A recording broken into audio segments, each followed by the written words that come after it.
Hey, everybody. Welcome, everybody, to Northwoods TCG tonight. And tonight, we're going to be having some fun as well.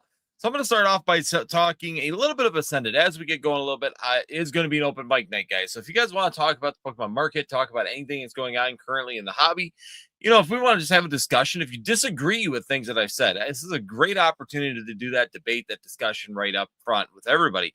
Let's be a little bit of fun. Once again, make sure you guys go in the description. There is going to be the link for that. I may actually just really quickly go out of the description, pull the invite for that, and put that in the chat as well. But I do want you guys to hit the thing. I want to make sure you guys are legit. Last time I did this, I just had an open deal like this. I was very stupid about it, and I wanted to make that fix this time around. So, hey, Mr. Dragonite, how you doing?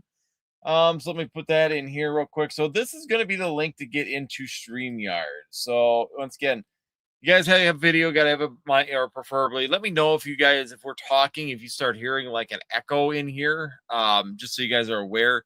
I'm trying to make sure I do that. I don't want to put my headphones on. I'm hoping I don't have to put my headphones on, but I haven't tried this yet to the point where I'm going to be able to know for sure until we do this. So the one thing I got to find here is, where did it go? There it is. I moved things around a little bit because I was sorting some things.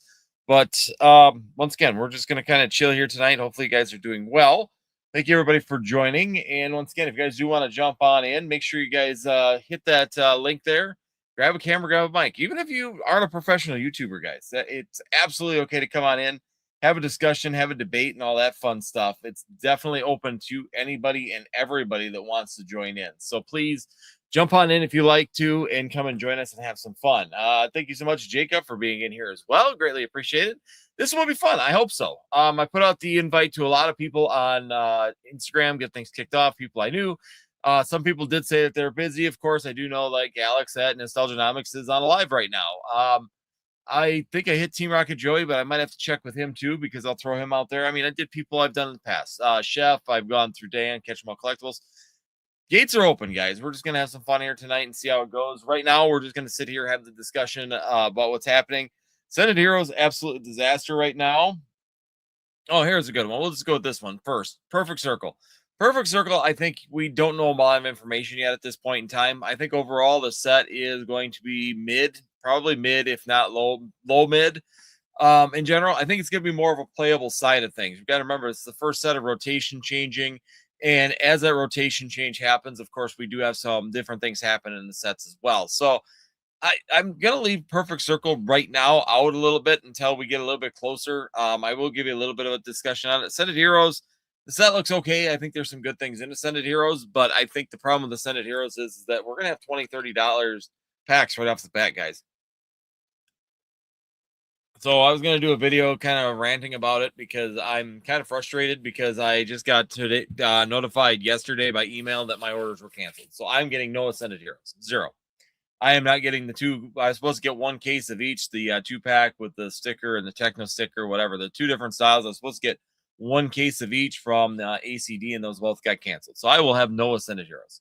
I listened to Dan at Catch 'em All Collectibles. He's only getting 300 packs between everybody that's going on there. So it's going to be rough. It doesn't sound like anybody got great allocations. The overall, how the set's going to perform is really going to be really difficult. It's going to be a pointless release. Exactly. I think overall it's going to be very pointless right now on how this is going to perform. And I don't know why that's popped open. Stay. Okay, we're good. Door wanted to pop open, and there's a fan right out there, so it'll be really loud in here. But I think in general, the set right now is just kind of pointless in general. I don't think it's going to I think it's going to be very, very expensive. It's going to bring scalpers back into the hobby, which is my biggest concern, is that once again, when scalpers see big dollar pricing, that's where we start having issues with them coming back. It's been down a little bit. We've had a lot less people that have been scalping in the hobby at this point in time. And that's been very, very good for the overall hobby and the overall performance in the hobby. But it's made it more stabilized at this point in time. The sets are a little bit more neutral, a little bit easier.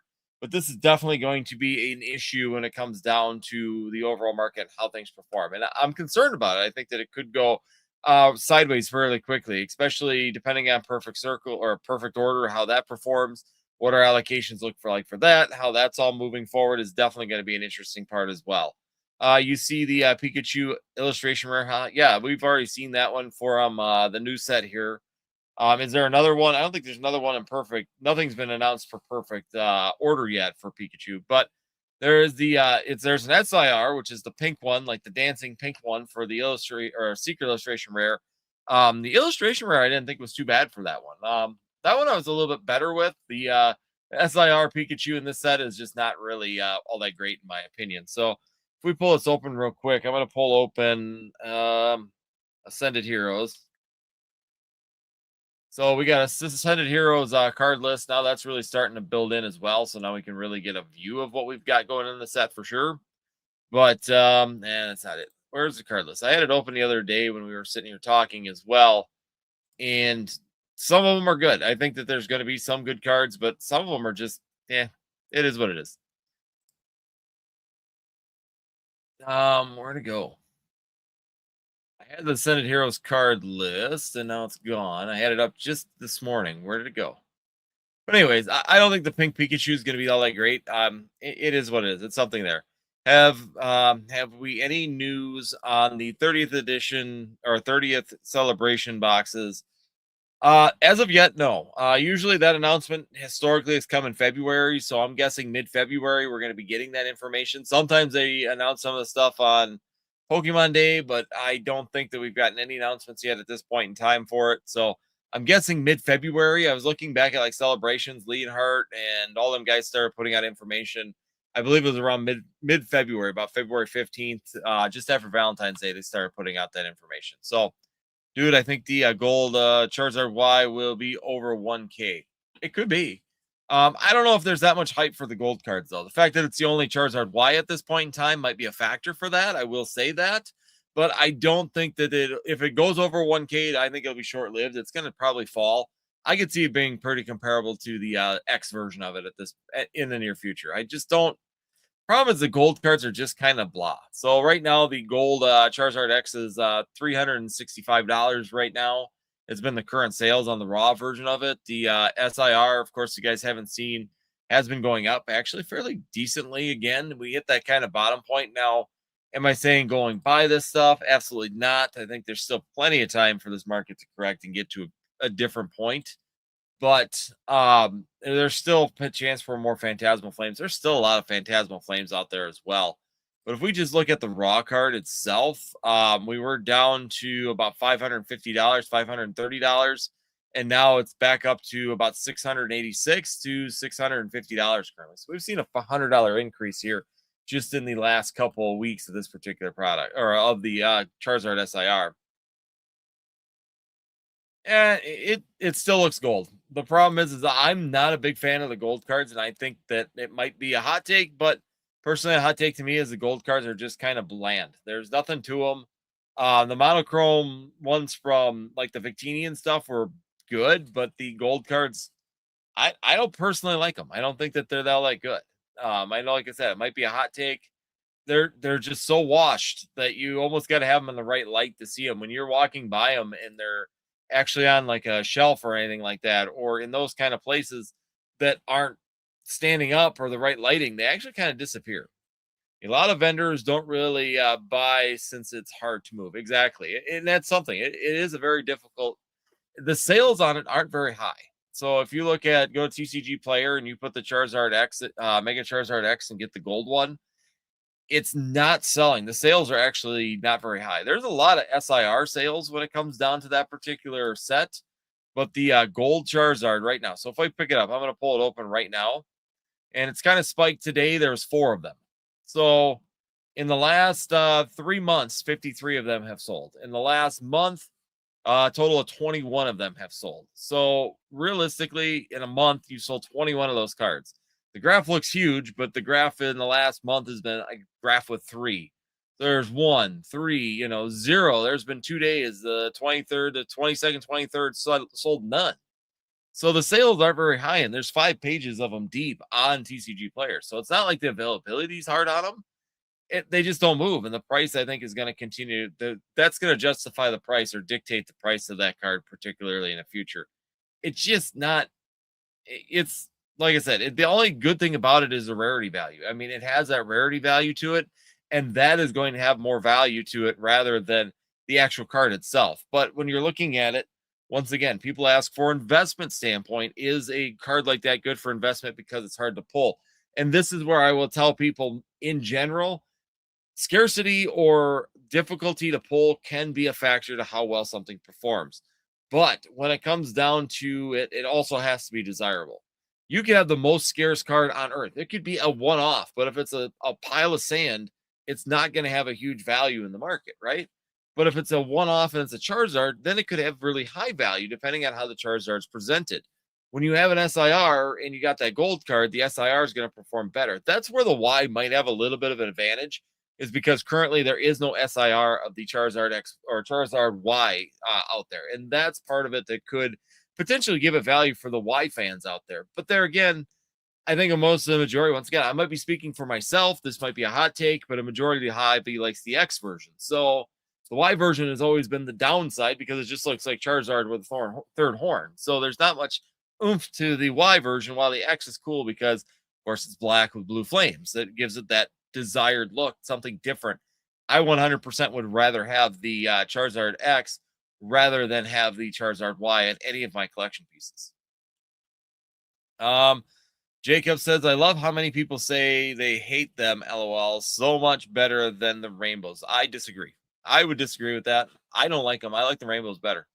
Not the new rainbows, not the I'm talking Sword and Shield and Sun and Moon version rainbows. I would take them over these gold cards any day. They had more texture, they had more they stood out better. I personally,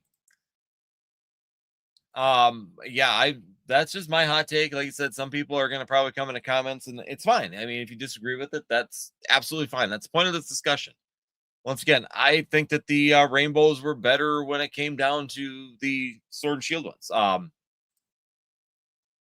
Yeah, Snorlax Rainbow, Lapras Rainbow, very, very good cards. And they did them right. They made them so they stood out. I liked them. I think that they were really, really good. So it might be a hot take. Some people may disagree with that. Just for everybody coming in, I see that we have about 12 people out there right now. Make sure you hit the like button, number one.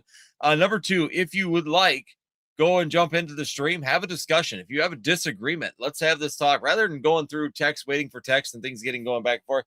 Want to have a little bit of fun tonight. Once again, it's an open night.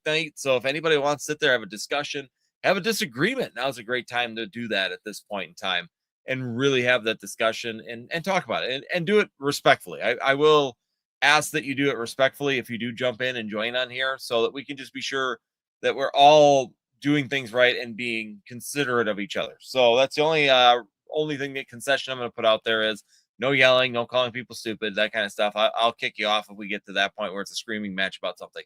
If we can have a good discussion, a well thought out discussion with counterpoint point, I am more than willing to have a discussion because, hey, I'm not God. I am not the Almighty, and I definitely would like to have a discussion where people can tell me if I'm right, wrong, or what we can adjust or what they see.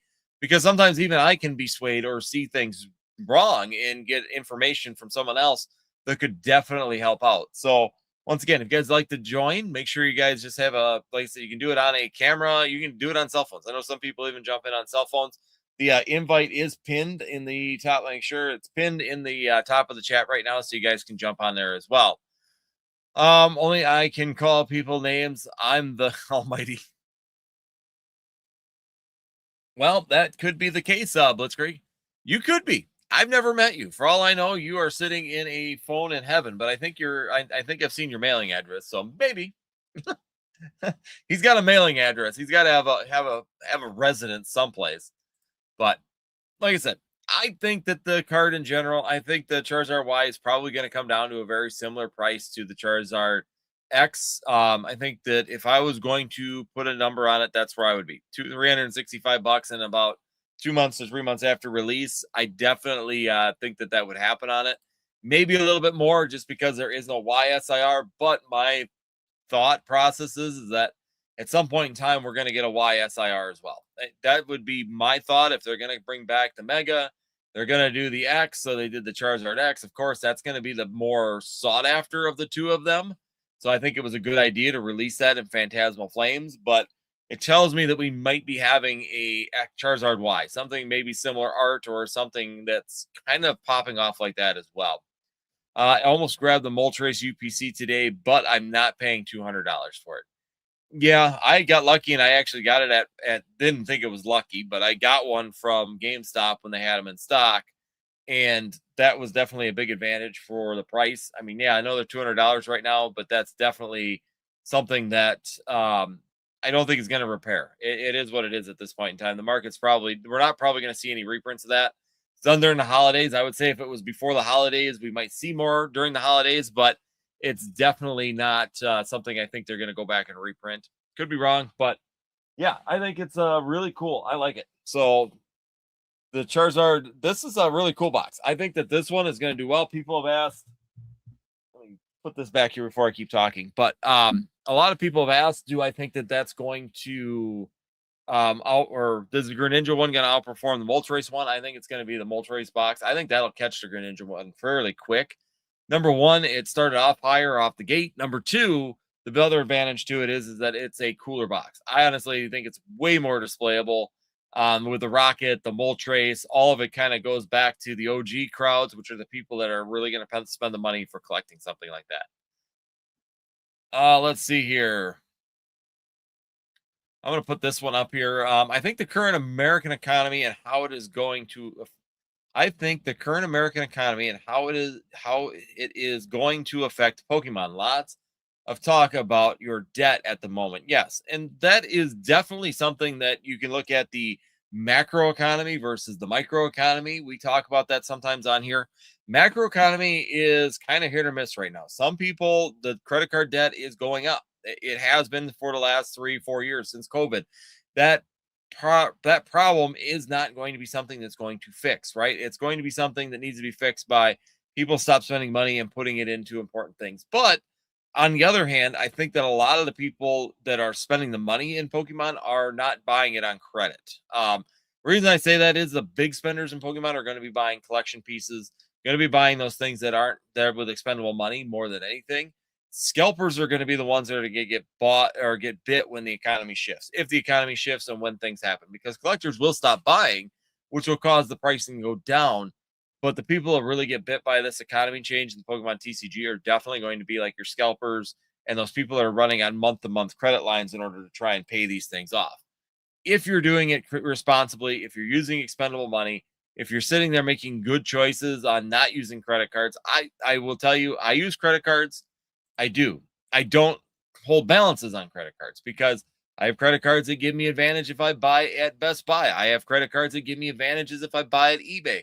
I have credit cards that give me advantages if I buy at Walmart. So I'm going to take those 3%, 1.5 to 3% off my purchases, or getting cash back on every dollar spent. I get 1% back, 1.5% back for every dollar I buy on these cards, or 3% for some specific places.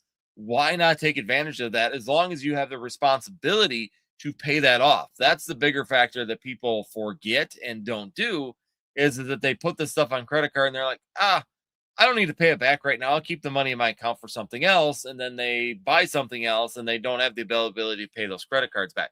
That's when you have that issue and that's that problem rolling forward. Yeah, I have a PayPal credit card too. That card is absolutely bank. It has saved me so much money over the last year. It's like every time I look, it's like I've got it balanced. I buy it, I pay it off right away, but I always have a cashback balance sitting on that thing. So I am always making cash back on that one. So 3%. Yep, 3%. Everything you buy on there is 3%. So trust me, that 3% adds up very, very fast. And I guess I haven't paid attention. It works 3% on every dollar. So if any dollar you spend on anything on that credit card gets you 3%. So if you can get into something like that PayPal credit card, definitely going to be an advantage, but pay it off, because if you're paying the interest, you've completely wiped the discount. So what's the point of even doing it? You're just putting yourself in danger by not doing that. Box looks incredible. Definitely Moltres. Pokemon is life. Jacob says here, 2028 Pokemon printers going into hyper mode. And that's the thing is that that'll make a real decision on what's happening. And that's the assumption again. There is no evidence that they're building this print facility for Pokemon. I've talked about this before. And the issue is that when you talk about Pokemon and you look at what they're doing with the Pokemon facility, We know that they're making a big facility. They have not. It's just Millennial Print Group expanding. So are they doing it for sports cards too? Because obviously they're printing sports cards. We know that. We know they're printing sports cards. So are they going to up their Pokemon production? We're guessing. We're guessing that if they're getting a bigger facility, that would be their ultimate plan. But that does not necessarily mean that that's going to actually be the plan or what they'll do. So the economy could be different when they get the plant done. 2028, Pokemon might be like it was at the beginning of Scarlet and Violet. Very, very slow, very, very pulled down, very, very not moving. So they're going to go print whatever's got room for it, right? And then all of a sudden the market shifts again and they don't have the printing facilities. So when they bought Millennial Print Group, if they would have just printed Pokemon cards on those printers, they'd have plenty of print space. They don't have to expand to try and cover the Pokemon TCG. They just have to expand to add more capacity because they took the capacity for other products. What's good, man? Thank you for answering my questions today. You're very welcome. Like I said, I'm not hugely knowledgeable. I've been in some of the distro for about 3 years. ACD is about 3 years now, 2.5, almost 3 years now. Southern Hobby's newer, and now I'm in Universal. The problem is Universal. Basically, I get barely anything. I'm basically cut out of Pokemon. I'm down to like one piece, and one piece. I just got my first order for OP14 was the first order I got. Very low allocations just to get started. These things take time, and it takes a little bit of time to get into these things and build. And it sucks that we can't get the allocations we did pre 2024, November 2024 again by even having multiples. But like I told you, it's a lot of grind. It's a lot of putting your nose to the grindstone and just trying to get it done. Biggest thing is if you're trying to get in with distribution, I learned this from Echo, Joe from Echo Based Collectibles. He gave me probably the best information back 3 years ago, 4 years ago when I had him on live. And he flat out said that he applied for a bunch. He applied and literally he just started calling them. And he emailed them. He called them and he emailed them until eventually they went, fine, just get off our butt. We'll get you in. And that's honestly, that's how I got into Southern Hobby. They even back in 2023 when I got into there, I think my first order was in 2024. So right at the beginning of 2024, even though it wasn't a huge time for Pokemon, it's still difficult to get into distribution. It took me doing pretty much Joe from Echo Base plan, which was email. I called probably 15 times. I emailed and called at least 15, 20 times. Eventually they finally got a hold of me and said, all right, here's the deal. This is what we're willing to give you. This is what you're going to have to work with. It's a grind. If you want distro, and right now distro isn't giving you a huge advantage either, except for on first release. If you can get product on first release, you do well and you get good money for it. But once again, it takes time and it's a grind to get into them, especially in a boom market, trying to get into them in a boom market. And if you don't build accounts with them in that time frame, you don't get much product. So I had, like I said, I was spending fairly good, getting up to pretty good money because I was buying a fair amount, like 5,000 packs between the two of them every single release. And then after every month, probably about another 2,000 to 3,000 packs when we were streaming at under MSRP. But then that didn't get me a huge lift either. It just keeps me getting something basically, except for Ascended Heroes. I'm done on that one. We ain't getting Ascended Heroes. I just got the email on that one. Hey, Grim the Nerd, welcome on in. Thank you so much for joining us here. Blitzkrieg, LOL. It's currently Whatnot sells. They are printing and selling their fans art cards, and people are so dumb they're buying them thinking that they're real cards. I've been seeing that a lot, and I don't understand that one. I've been seeing a lot of TikTokers going to art cards as well, and they are absolutely fake. They have no value, and they are paying so that's one guy, the one place on TikTok I saw sells a 6-pack with a Charizard chase of his own proprietary cards, and he charges $5 a pack for 6 cards with pretty much have no monetary value. So it's just kind of really interesting to me that that's what they do. But hey, what do you do about it? I mean, if people are willing to pay for it and that darn excited about it, it is what it is. So you got 6 of each Ascended Hero, like 6 individual packs or six boxes, cases. If you got cases, man, you are gold. Oh, 6. Yeah. Okay. So I was supposed to get a key individual. Yeah. Yeah. They do that to me all the time. Break the cases out. I was supposed to get a case of each. Mine got put on hold. What that means, I don't know. My assumption is I'm not getting it. I guess I'm making some assumption that they have not shipped my order and my order is on hold. Why that is, I don't know. I don't know. I guess my assumption is that it would be canceled. That's kind of where I'm at. Once again, if you guys like to join in, this is a call night. So if anybody wants to jump in, there is a link at the top of the chat.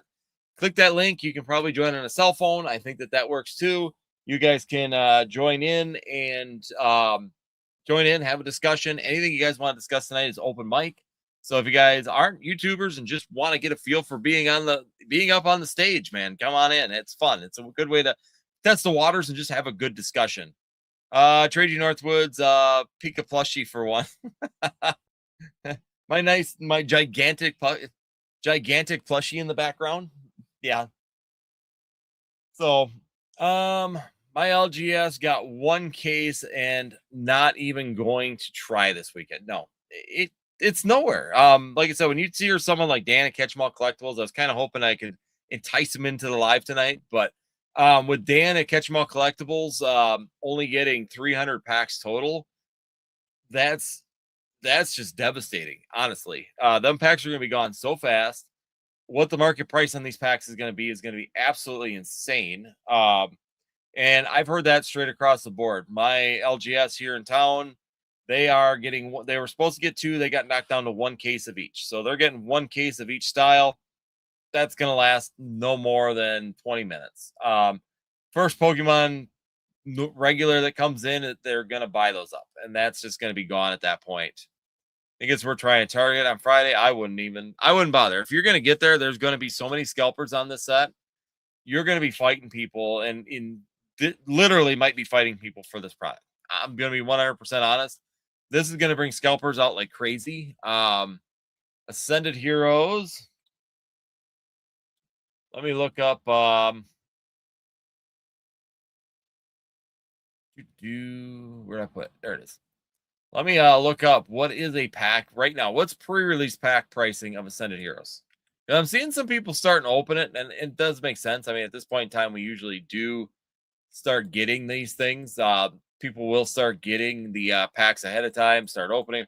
Some of the bigger ones will get those ready to go. So let's see. Ascended Heroes Booster Pack is right now $15.90. And they have gone from $13 pre-release last week to they've gone up another $3 since then. And yeah, it's going to be absolutely insane. The overall premise of this is going to be crazy to see. And what's going to happen is going to be really interesting. I think it's going to be one of them things that's going to be very frustrating for the hobby. And it's going to be very difficult to want to enjoy that set. Prismatic was at least an evolution set, so you were chasing something that is popular. Ascended Heroes, I don't know if I have the same feelings about Ascended Heroes. I don't know if there's anything in there that's going to justify going with that besides the Charizard Y. I mean, you could sit there and say the Charizard Y is going to be the big thing right now. Right now, none of the cards are up yet. I thought they'd have them up on TCG Player for the release, but yeah, it's just interesting, and it's not. I don't know. Personally, I think that it's going to be a waste of money. My only concern is that people are going to get caught up into spending this big money right up front and really get excited about Ascended Heroes, thinking that there's going to be low print run on it, and then all of a sudden they're going to print this all year through the next holiday season. It's going to be like Prismatic, where they're just going to print, but you don't have the evolution drive like you do in Prismatic. So that's going to be something that could, in turn, kind of slow down the actual set compared to even Prismatic when it comes down to the total amount of reprints. Not as many people are going to keep trying to buy into that. All right. Like I said, guys, open mic night. So there is a link at the top of the screen if you want to join in for everybody. I see there's 19 people out there. you want to join in, have a discussion, and have a good talk on what's going on in the Pokemon TCG, hit that button, join on into the Streamlabs. I believe you can do it off of your phone, or if not, if you're on a computer with a mic, join on in. Let's have a good conversation. Let's talk about the Pokemon market and what's happening. That's the reason for this. I wanted to kind of change things up, and I might do this, maybe not every week, but try and do this more often. So if you guys want to join in or have a discussion piece you want to bring up, and even do a debate on something. If you don't agree with something I say, once again, it's a great opportunity. A little quicker than going through the chat and trying to keep up with it, bouncing back and forth with people talking. And it's a little bit more fun, in my opinion, to sit there and have someone new on the channel and have a discussion. So once again, come on in, join on in if you want to. Hit that link. I'll see you down below. And just keep it clean and keep it down to earth. I could join in a little bit, but I'm packing orders. I don't know if that's okay. I should be here for a little bit. I plan on being here, and especially if people come on, then we'll definitely be on here longer, DJ. So yeah, if you'd like to join in a little bit, not a problem. I'm not going to be like you and be on for like 3 to 4 hours, just so you know, but I probably will be on a little bit later tonight because of this. I'm hopefully seeing those other TCGs pop off. That scalpers will have a split up their money and they can't focus just on Pokemon right now. Pokemon naming last year the year of Eevee was a spectacular disaster. Well, they printed Eevee all year round. There was Eevee and everything in all of it. So yeah. Huge Dragon Ball fan. So I'm excited to see that picking up stream. They are. The thing is, too, is that streamers are starting to move. So I'm even carrying Dragon Ball. I'm carrying Gundam. I'm carrying Lorcana. I'm carrying One Piece when I get it. I mean, we just sold out of a whole case of it in like the opening weekends. But in general, I'm opening up and I'm having a lot more product availability for that kind of stuff just because we can't get Pokemon. So I'm going to be buying other stuff to try and see what goes on the streams. So One Piece right now doing really well. Sells out fairly quickly when I get it. Lorcana is hit or miss. I get people in that will absolutely just rip all my Lorcana out. And Magic the Gathering sucks. I won't buy any more Magic the Gathering. I've had my friend call me again with a new set asking if I was interested in Magic the Gathering. And he pretty much just went, no, I'm not doing it. I'm not getting into it. So Magic just doesn't seem to rip very well on the streams. I don't know why. I don't get it. You know, I thought some of them would do well. I got Airbender. I've got Final Fantasy. I had Spider-Man. None of them really pop off. So it is what it is. You know, Dragon Ball Z does well. I got SBO2 now. SBO1 really, really hot. Went very, very fast. If anybody's out there, Lorcana, Toy Story, Pixar set are looking good. They're looking good. They're not as hot. I was hoping to see more playing in it, but it seems like it's kind of died off on the playability side. But that doesn't mean that it's dead. It just means it could become more collectible just because it's Disney. I mean, Disney is still, it's Disney, man. It still holds up.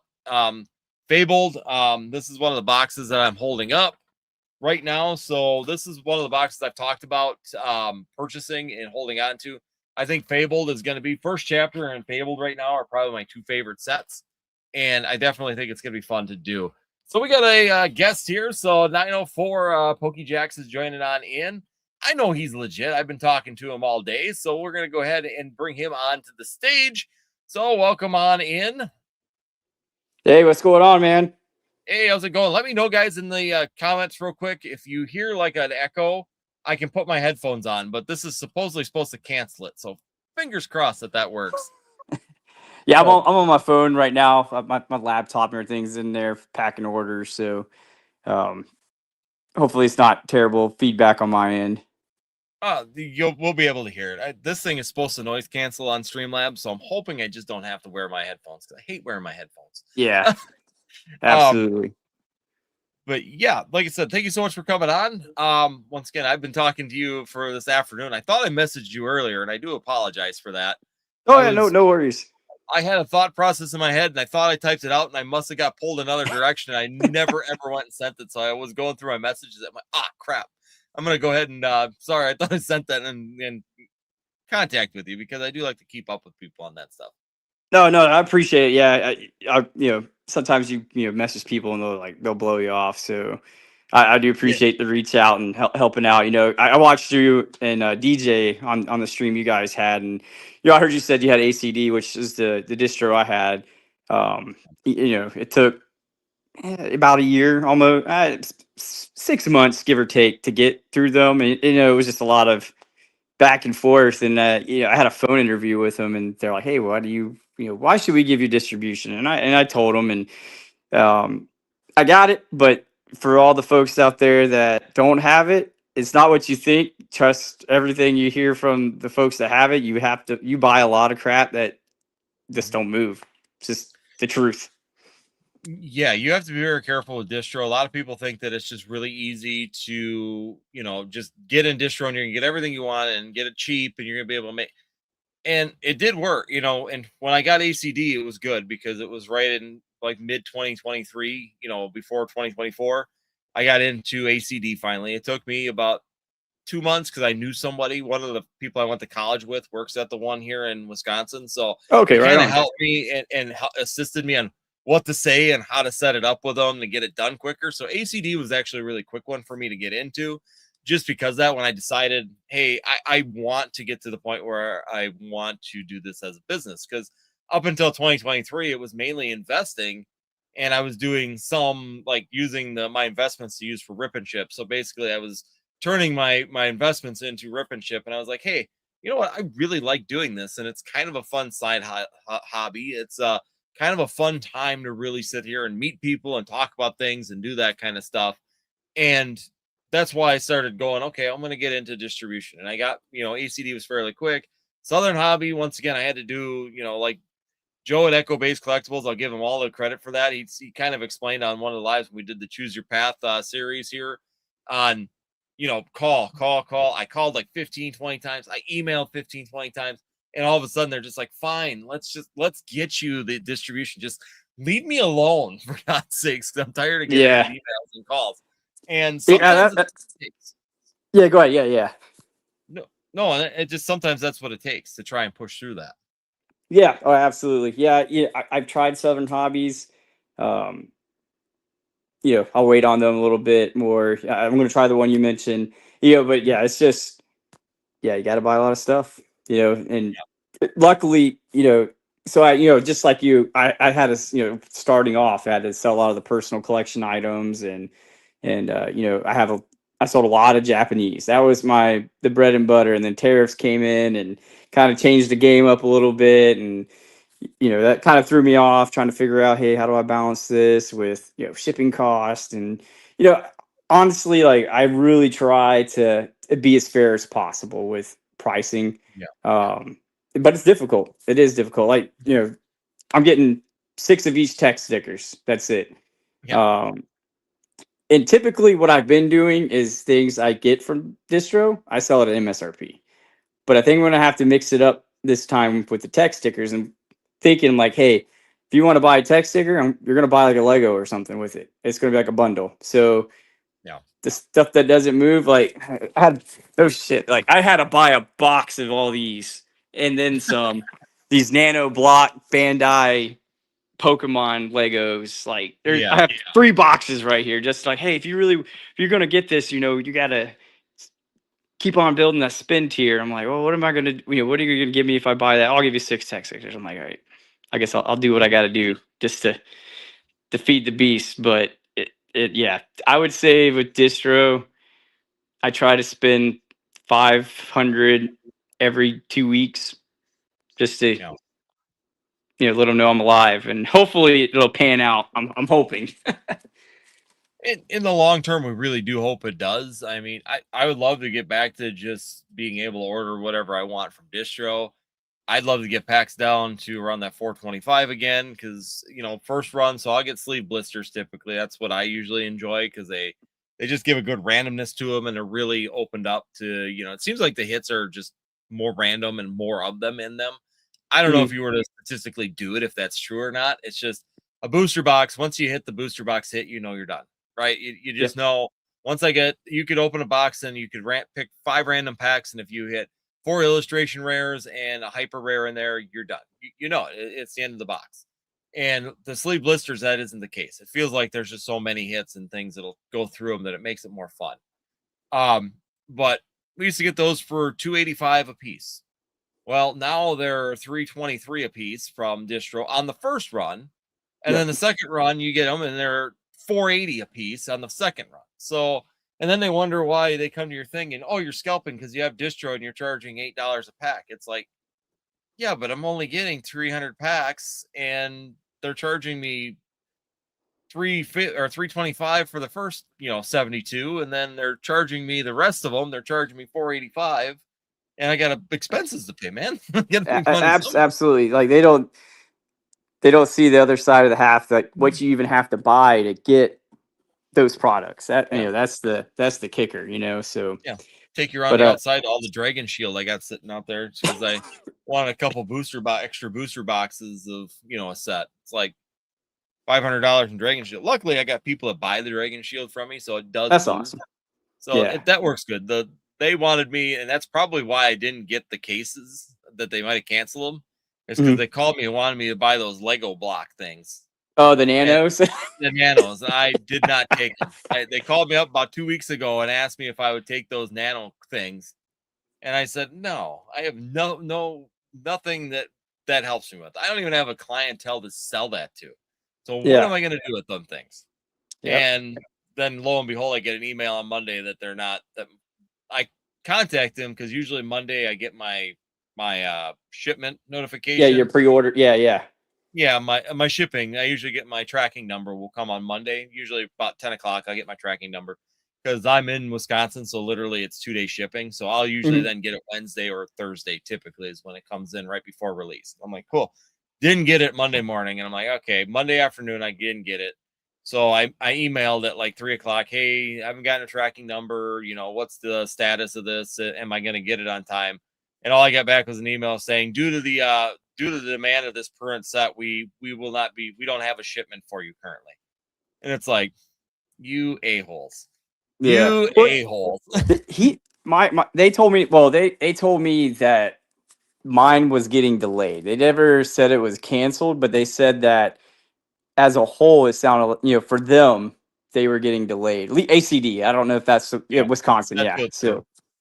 Yeah. but Southern Hobby, I didn't get any allocation for any of it. I haven't, honestly, Southern Hobby's been kind of a dead horse. It's once in a while I'll get something from Southern Hobby. It's very few and far. I didn't get that account built up big enough before everything went to hell.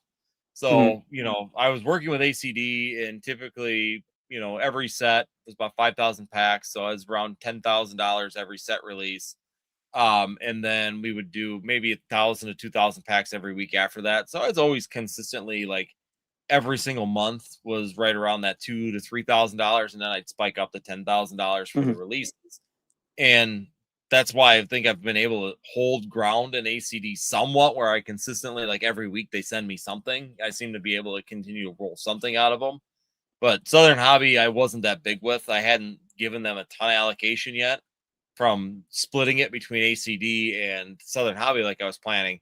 And so I really haven't gotten nothing out of there. I've been kind of, I think, blacklisted right now from Southern Hobby. I'm in it. I have access. I put in for every single pre-order on it. Sometimes like the Phantasmal Flames ETBs, I got some of them. I got a case of those from Southern Hobby. They came in.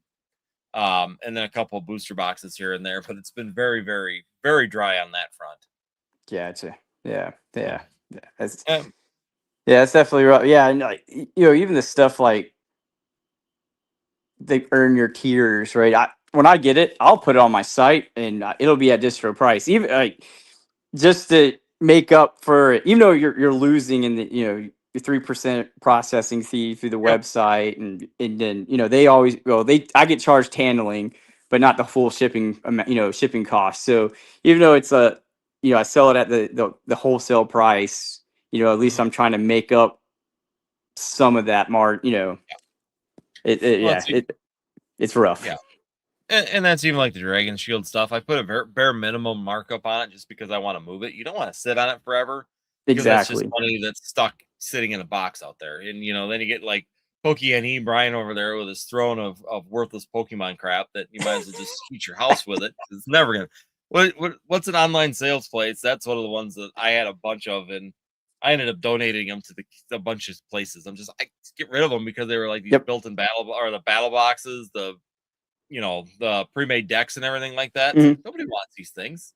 Yeah. None of them. Yeah. No. There's been very few instances where a promo's done well. Vivid Voltage Charizard, Mewtwo from XY are like two of the ones that do well. But realistically, nobody cares about a Lycanroc or a Kangaskhan or an Argon or anything like that, or they just never really pop off. Right. So, Yeah.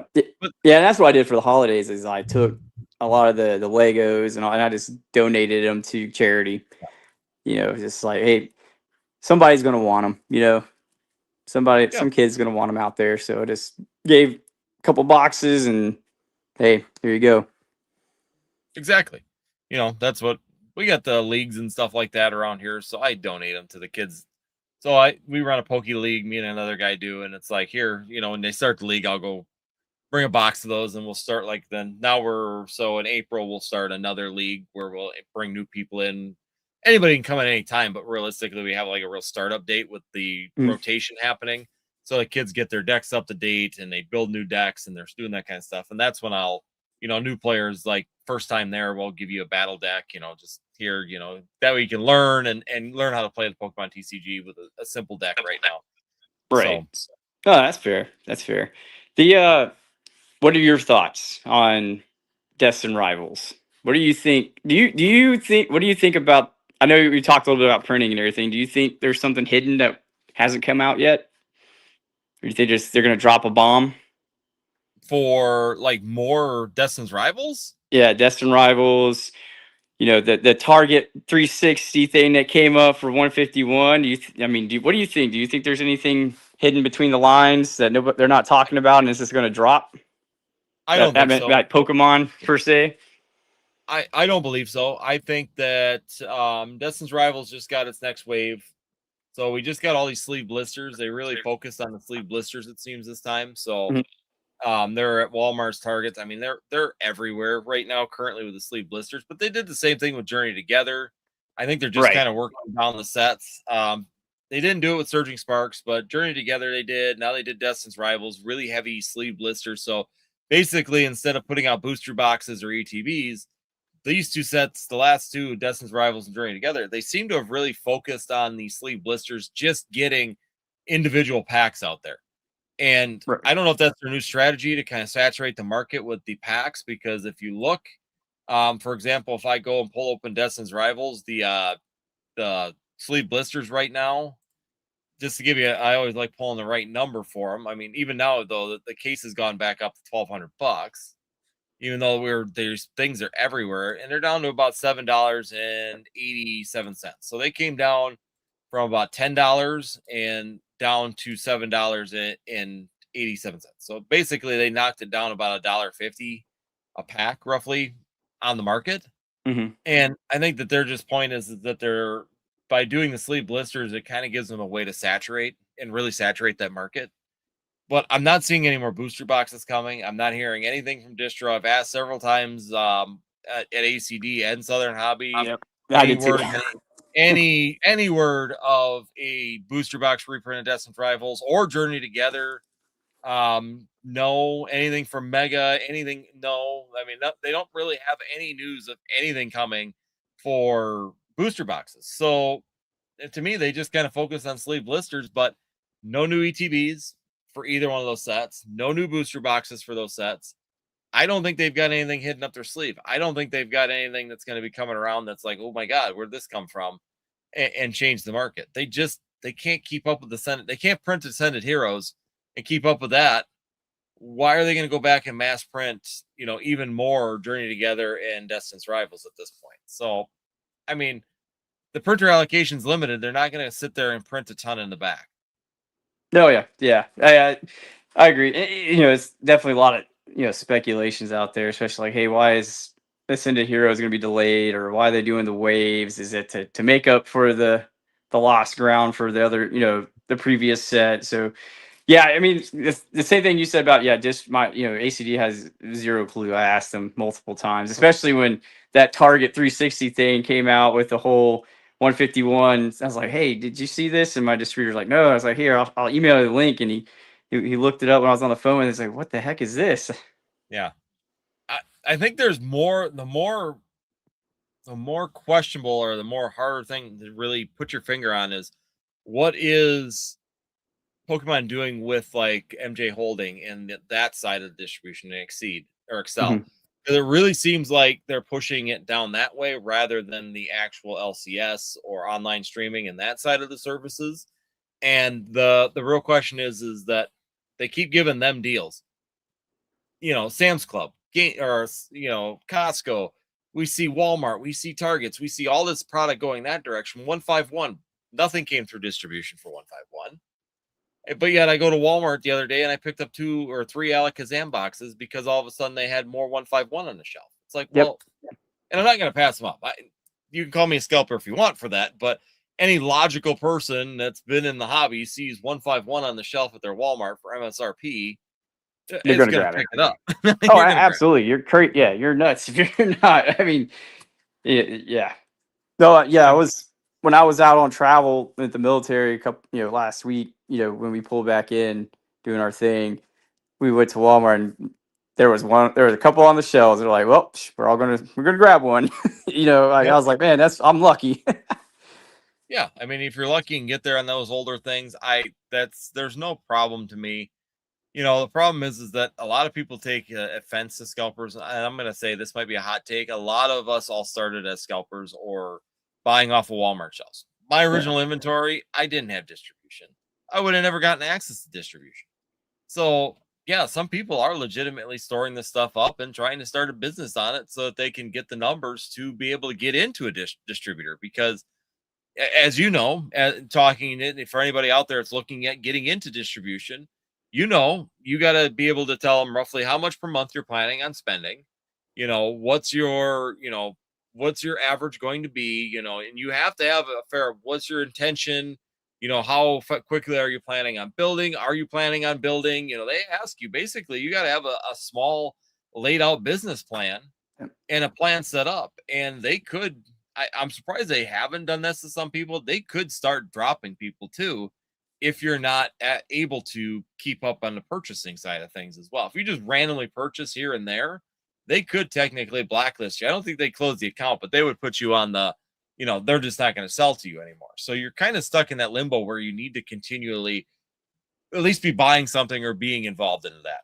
Yeah, absolutely. And some of the things that that's on the site or ACD, I look at what they have on there and I go to TCG Player to try to see if I bought it. I know I'm going to lose 12% with TCG Player and maybe some shipping, but am I still making a margin? And I made a huge margin off of the Seth Roth and Cloud Binders. Like every time ACD got them, I bought them. Went on TCG Player, I put them on there. Nobody wanted to buy them from my site. I had them at MSRP, way below the market price on TCG Player, and just people were just dumping money. Like they're paying $20 extra. I'm like, I put a note in every slip. They probably throw it away. Hey, go to my website. You're gonna pay less, but nobody ever came. So I was like, hey, if you want to pay $20 more, then by all means, pay $20 more. Yeah, works for me. Yeah, I mean. Here's a question from, and maybe you could tell them what you started with too. DJ Spokey Center asked, what were your rough sales numbers when you got approved? My rough sales numbers at that point, I was selling a lot of like Sword and Shield and that on sales. So I was roughly, my normal sales per week were around $3,000 a week through TikTok. And so basically about $10,000 a month is pretty much consistently where I was at for most of the time. And so that basically, I told them my sales margin at that point, I always told them I was going to be purchasing probably $4,000 to $5,000 per month on average. That got me in fairly easily with ACD. And when I talked to Southern Hobby, that was kind of the final thing too, was that getting towards that point was kind of where it was at. But that was mine. And I know mine were bigger because I had a large, once again, I invested in a lot in the Sword and Shield and used that to start building, my actual sales business. So, and that stuff was going at a premium. You're sitting there looking at selling Evolving Skies booster packs, and even then, they were $14-15 a piece. Adds up fairly quickly. So Yeah, yeah, I was about so predominantly it was Japanese and Korean, and I was averaging. It depended on the month. Sometimes it was 5K, sometimes it was 7, sometimes it was 10. It depended on what set was being released in Japan. Like Terastal made a killing. Like especially with the when the tariffs weren't there. 151. Shiny Treasure was a hidden gem. Like I'll sit on just like Brian. I'll sit on some Shiny Treasure, and the next thing you know, it'll go right back. It'll go way up. So the price I originally paid for it, I'm making 20, 30 extra dollars on it right off the rip. So and I still charge below market. From the TCG side of the house, and still making a little bit of profit off of it. But yeah, it was about I would say a safe average 5 to 7, and that was yeah, Japanese. I was slinging it. It was yeah, and that's just it. A lot of times when they ask you, they can ask for your bank statements too, like that. I don't know if they did that with you, no, but they didn't. I had an sometimes they Excel I gave them. yeah. On Universal, I had to show them a bank statement. They wanted to see the last 2 months bank statements of my sales and all that, or it wasn't bank statement. I shouldn't say that. Through my website, so I had to pull my Shopify account and show them this Yeah, has been my 2 months worth of sales through Shopify, and that's how they went through and approved that. So that was how I got finally into Universal, was going that route. So they can ask and they can go through that, and once again, they can blacklist you if you're not capable of keeping up with that, as long as it's within reach. So if you were with distribution, if you make that commitment, and that was one of the things that really held me back a long time from making that commitment, was the fact that I was always concerned that I had to have a commitment to set or buy this much per month. And yeah, what people don't realize is that they're kind of being lenient on it right now, because they're kind of using last year's numbers, or when they had inventory numbers still at this point, which is nice of them to do for what your allocations are going to continue to be, because we just don't have access. So they're not going to go off of what you can't buy. But um, what they look at is that gives you allocation. So when bigger sets come, more desirable sets come in a normal market, your allocations, how much you're spending through there every month, gives you the allocation. That's why, like, Prismatic Evolutions dropped, all of a sudden sports card guys and these other places had the availability to jump in front of you and start taking that allocations, and everybody's wondering, how did sports card guys and these people go and take your allocation for Prismatic Evolutions? Well, it's pretty simple. They're spending $100,000, 200, $300,000 a month on their streaming services and on whatnot and all these services, and all of a sudden they go, a hot Pokemon set, I want that. And the distributor's going to go, hey, you $10,000 guy, you're yeah, gone. We're giving it to him because he wants it, because he's been charging, he makes us $4 million of sales a month or a year. And that's where a lot of our allocations went at that point in time. It is what that's where it is what it is. You can't really fight it. But card distribution is one of those weird ones where typically, like, for example, when I'm for example, I'm an HVAC guy. If I'm with a distributor or a wholesaler for my product, I'm going to get the allocations previous equal to what I got last year. So then this year, if I want to buy 150 furnaces, I'm going to be able to buy 150 furnaces every year. They won't add anybody in to take over that market. And if it's a busy year, they'll lock you down saying, okay, you only get 150, but your allocations are going to stay the same. Any other distribution I've been into has always worked that way, where they just won't bring new people in, or you're locked at what you were. This is what we're getting. We're not changing that. And you're getting the same as what you've always gotten. Pokemon's like, no, that guy's never bought Pokemon before. Here, take it. It's yours. And it's like, what yeah. the heck is this? I've been in here for 3 years. This guy hasn't sold a Pokemon card or bought Pokemon in 5 years since the last boom. And all of a sudden you're shoving it down to him and giving me the shaft over here. It's like, come on, guys. The power of the dollar. Power of the It, it, dollar. it really is. I mean, that's exactly what it comes down to. So Yeah, distribution has been a blessing and a curse. It was good when I was on TikTok and we were really, really busy. Once again, quantity, when you can get it and you can get them quantity sales, I will take quantity sales over price sales all day long. I miss being able to sell 5,000 packs, making $1 a pack. That's $5,000. Every new release in a weekend, we would drop 5,000 packs and make $5,000 for 3 days worth of work. You can't do that now. You can't yeah, get the product, and you're getting such limited that like I said, I just finished my taxes for last year, and this year I am down 24% from last year. Wow. Just That because of the fact that I am increased my pricing on products, which means they move slower, number one. And number two, I'm not getting the quantity. I don't have a quantity of them. I'm not getting 5,000 packs. I'm getting like 250 packs of a set.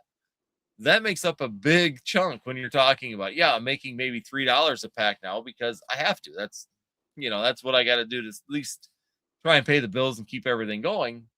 But on the other part of that is that it's nowhere near $5,000 I was making before. So, you're hit back and forth on that part. absolutely. DJ 22 for you, buddy. Hey, you're ready, man. You need to start asking. You're ready Yeah, for the big leagues, man. I'm a small fish in the pond. You're a big fish. You're becoming a big fish, man. You need to start reaching out. Like you got it. if you're getting to the point where you're questioning or wondering about distribution and you're wondering about your numbers, it doesn't hurt to start getting out there because, like we were saying, it takes time. You're gonna grind to get into most of the distribution centers, regardless, good or bad market. It doesn't matter. If it's a good market, or easy market or a low market, they're still tight to get into.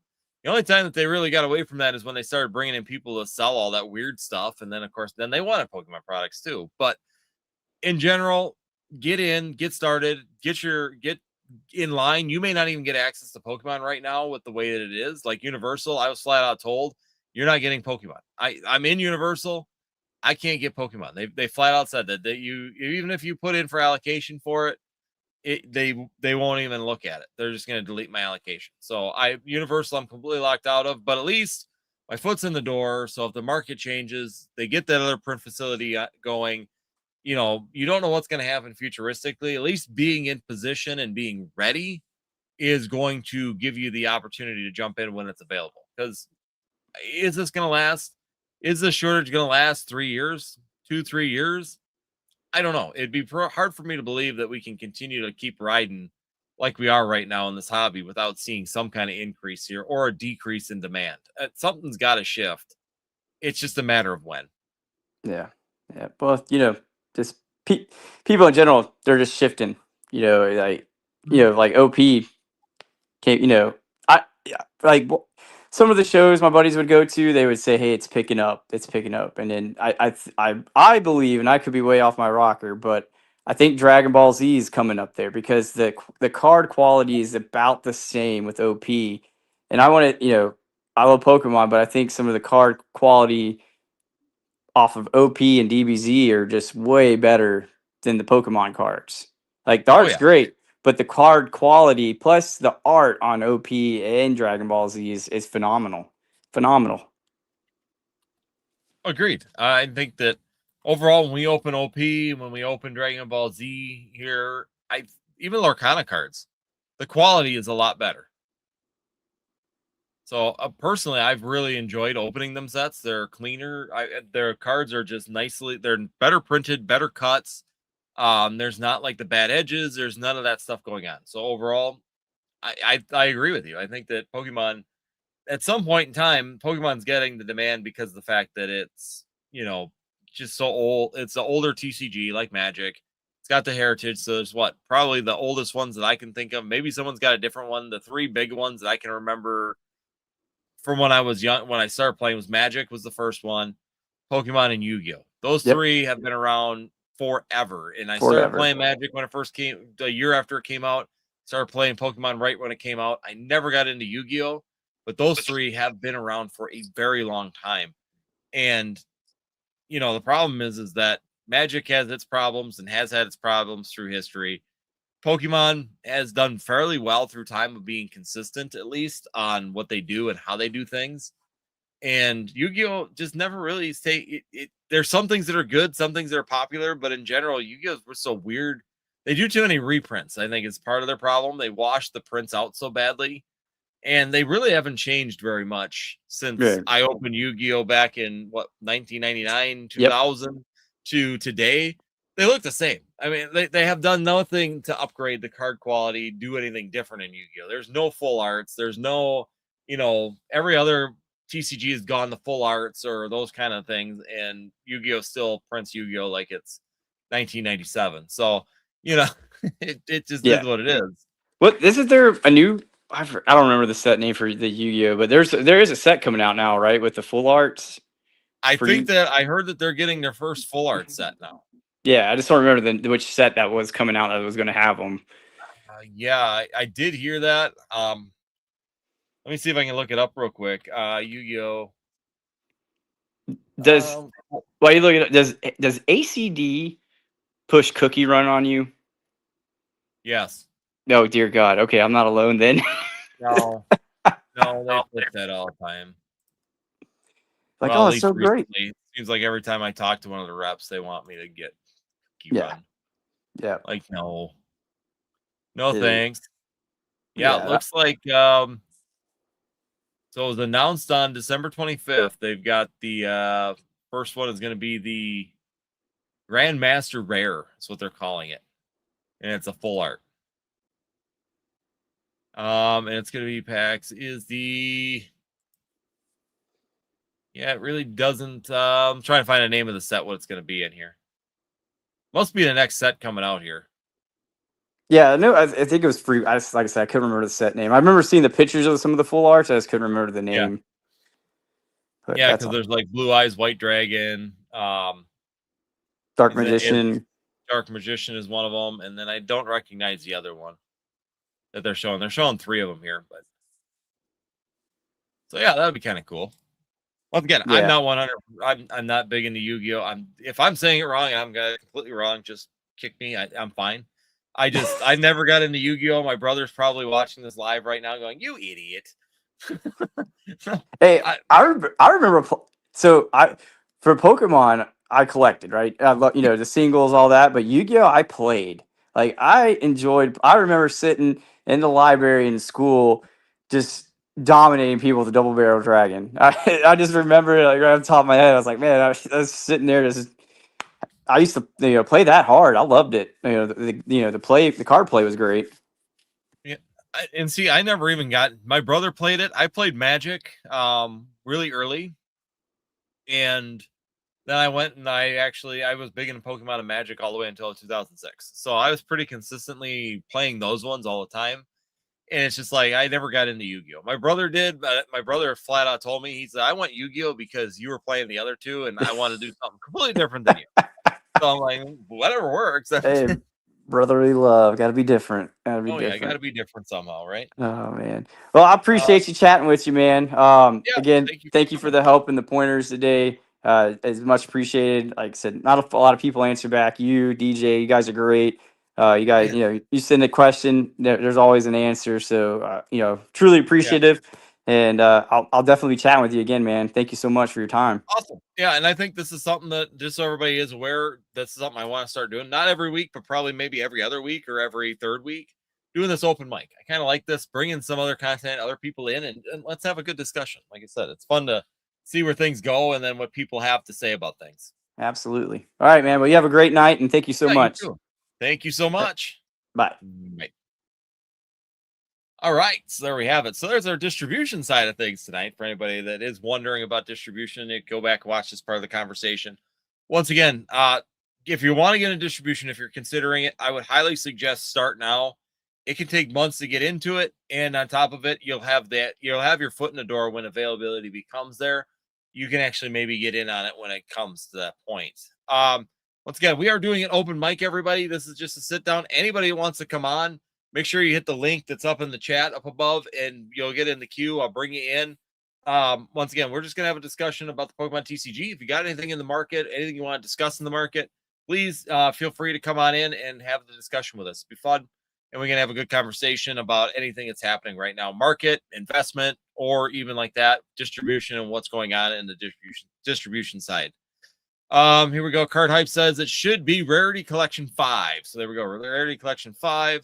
He says there are multiple types of full arts. The Grandmaster rarity is the serialized on top of being a full art. So there we go. Like I said, I'm not a huge Yu-Gi-Oh guy. I have not seen very many full arts. I've opened Yu-Gi-Oh sets. My brother has never told me that there's full arts. I've asked him. He said he's never seen full arts in it. So once again, I'm not an expert. Never going to claim to be. Not going to say I'm a big Yu-Gi-Oh guy. It's just like all the rest of them. I don't even open it. So once again, that it could be completely wrong. There might be full arts from back in the past I just don't know about. Once again, thank you, PokeJax, for jumping on in. Greatly appreciated. But yeah, continuing on with what we're seeing right now. I saw this one from Grim the Nerd, and I'm gonna go back to it here. I was gonna try and get it in there, but we were talking about other going on another side. Grim the Nerd puts in here. I imagine the cost of production for those sleeve boosters is more than the cost to produce booster boxes. Wonder what their game plan is. I think it's just overall distribution. I think it's getting it out in the market and saturating as much ground as they can. Sleeve blisters, if you take it and give one pack and spread it out, you can spread a lot of single packs all over the place. Booster boxes get condensed and they get pulled down and get pulled into, one spot. And LGSs are primarily your spots for booster boxes, or what they're intended for. And then on top of it, your streamers, online streamers. So if you do booster boxes, you are really limiting the amount of people that can actually get that product or have accessibility to that product. While if you go and you print it into check lane blisters, or the sleeve blisters, or even ETBs, you're distributing that further. You're getting that, instead of it being 36 packs in one location, you're now spreading that 36 packs over multiple locations. And plus, like Walmart, Target, those places don't usually handle booster boxes in the stores just because of the theft problems and things like that. Sleeve blisters are definitely a good solution. And then, of course, you think about that when it falls in line with the limits at some of these places, 1 to 5 or 2 to 5 products, depending on where you go. It takes a long time to get Destin's Rivals sleeve blisters out of Walmart at 5 at a time. You got people making the ant lines around the place in order to be able to do that. That's the thing is that if you're doing that, you're also making it so quantity limitations work in a way, because it does slow them down and give them a longer period of time to get that through. So there's some advantages to it. I think the cost is there. And once again, they're charging more for it anyways out the door for that product. Psyched about the Surge and Dragon Ball. Here we go. Psyched about the Surge and Dragon Ball prices. Love the IP, love the cards, super fan packs to open. Great artwork and nice quality cardboard. Agreed. I've actually had a lot of fun with Dragon Ball Z.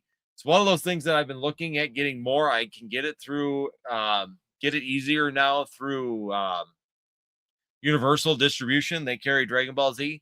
So definitely something I've been considering getting more of.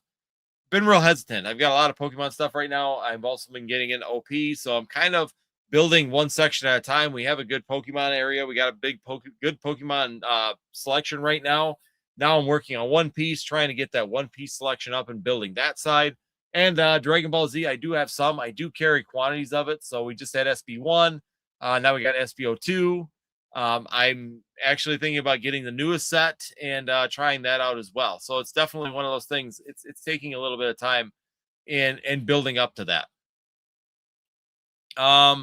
Just bought a case of Ultra Limit. Very nice. And that's one I think that I was looking at getting to. I'm looking it up right now because I got it saved here real quick.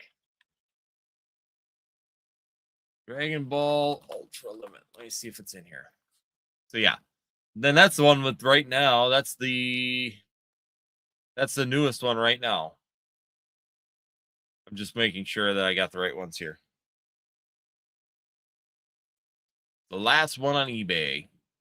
See, and I don't think I'm going to be able to get this one from distribution just because of the fact that I'm just getting into distribution there. So they're really limited on how much they give me and how much they're willing to do. So that's FBO4.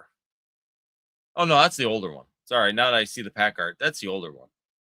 There's a FBO7 now, if I remember right. 07 is the newest one.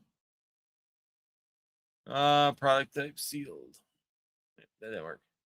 Yeah, I think we're at FBO7 if I remember. Is it 8? I gotta look. Like I said, once again, I'm just starting to get more into it. So, same. I can't deny One Piece success, but I grew up watching Dragon Ball Z, so I'd much rather dive into that. Just prefer IP, and I agree. I'm watched Dragon Ball since I was really young, like basically 6 years old. So definitely, I'm more familiar with Dragon Ball. I'm more familiar with that. OP, I never got into OP. It was never my type of anime. like you're saying, Grim the Nerd. So I enjoy Dragon Ball. That's why I actually, before I got OP, I had Dragon Ball because I enjoyed Dragon Ball more. I enjoyed opening it.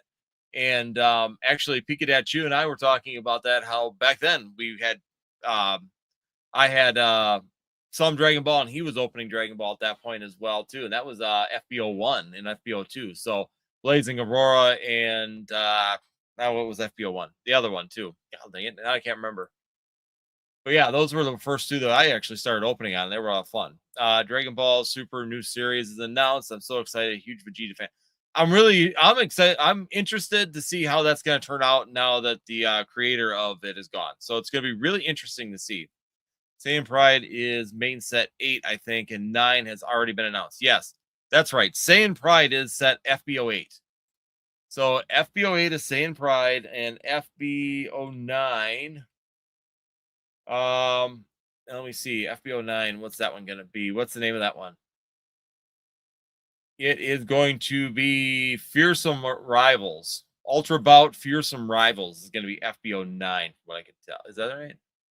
Yeah, because Saiyan Pride that's FBO 8. And that one's actually released right now.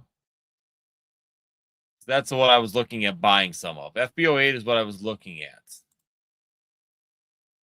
And then this one, just making sure that I'm giving you the Fearsome Rivals looks like the next one. Is FBO? Can't tell. Maybe it is. Fearsome Rivals, possibly. Don't quote me on that. Fearsome Rivals might be the one for that one. Question. Agent Crypto, question. What's the better play? 151 ETB or a Hidden Fates ETB? Both are similar prices. 151. I think 151 will outperform Hidden Fates at this point in time. That would be my analysis of it. Just the nostalgia of 151 is going to continue to drive that one forward. Plus the no neck Charizards performing really, really well and going up in price also. So yes, once again, anybody wants to jump on, go on ahead, hit the link. We're going to go for another 15 minutes here. So if we don't have anybody coming on, we'll go for another 15 minutes. If anybody wants to jump on, talk about the Pokemon market, talk about anything in the cards, come on in. Let's have some fun. If you guys want to try out YouTube for the first time, get your face on the platform. Great opportunity to do it. It's just a little bit of fun here to sit down, relax, and talk about what's happening in the Pokemon TCG. But otherwise, like I said, if we go through and I'll pull open the numbers right now. So maybe if my screen doesn't freeze, there it goes. So if we pull open a 151 ETB right now, still at this point in time, they're $415 for a 151. And then if you go to Hidden Fates, so we jump down to Hidden Fates, and we go to a Hidden Fates ETB right now. That's case, don't want a case. Where's just a ETB? Wow, they don't have just the ETB. Oh, here it is. So 421. But if you look at the performance of them over the last, year or two on there, Hidden Fates is kind of flatlined. It hasn't had much movement at this point in time. So there again, I sit there and look at the performance of it right now. 151 has been pretty well straight lined up.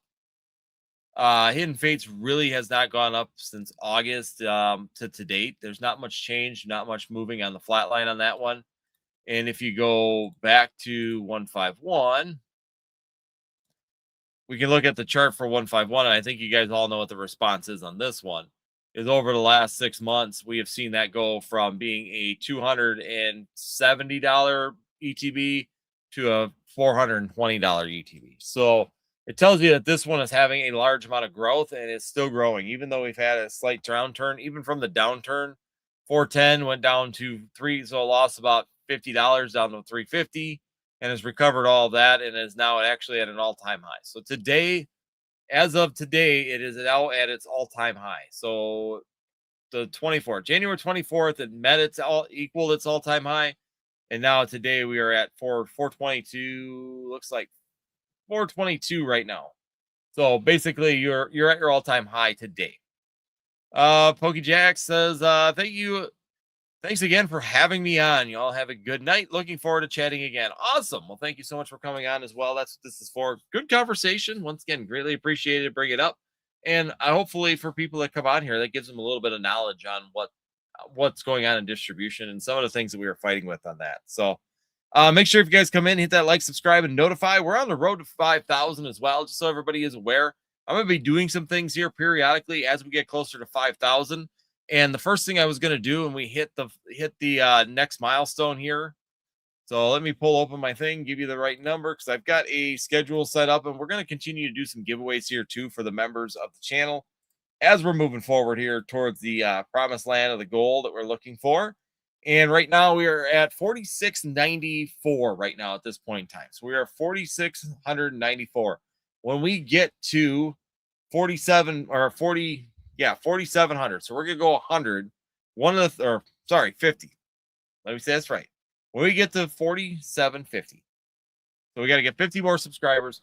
We're gonna be doing a giveaway where I'm gonna give away the full line of the Crown Zenith Deoxys. So Deoxys lineup. So basically, I'm going to do a giveaway where you're going to get the regular yellow bordered one. You're going to get the VMAX version of it as well. I don't know where my camera's going. Come back, little buddy. And you're going to get the VMAX version of it, all from Crown Zenith.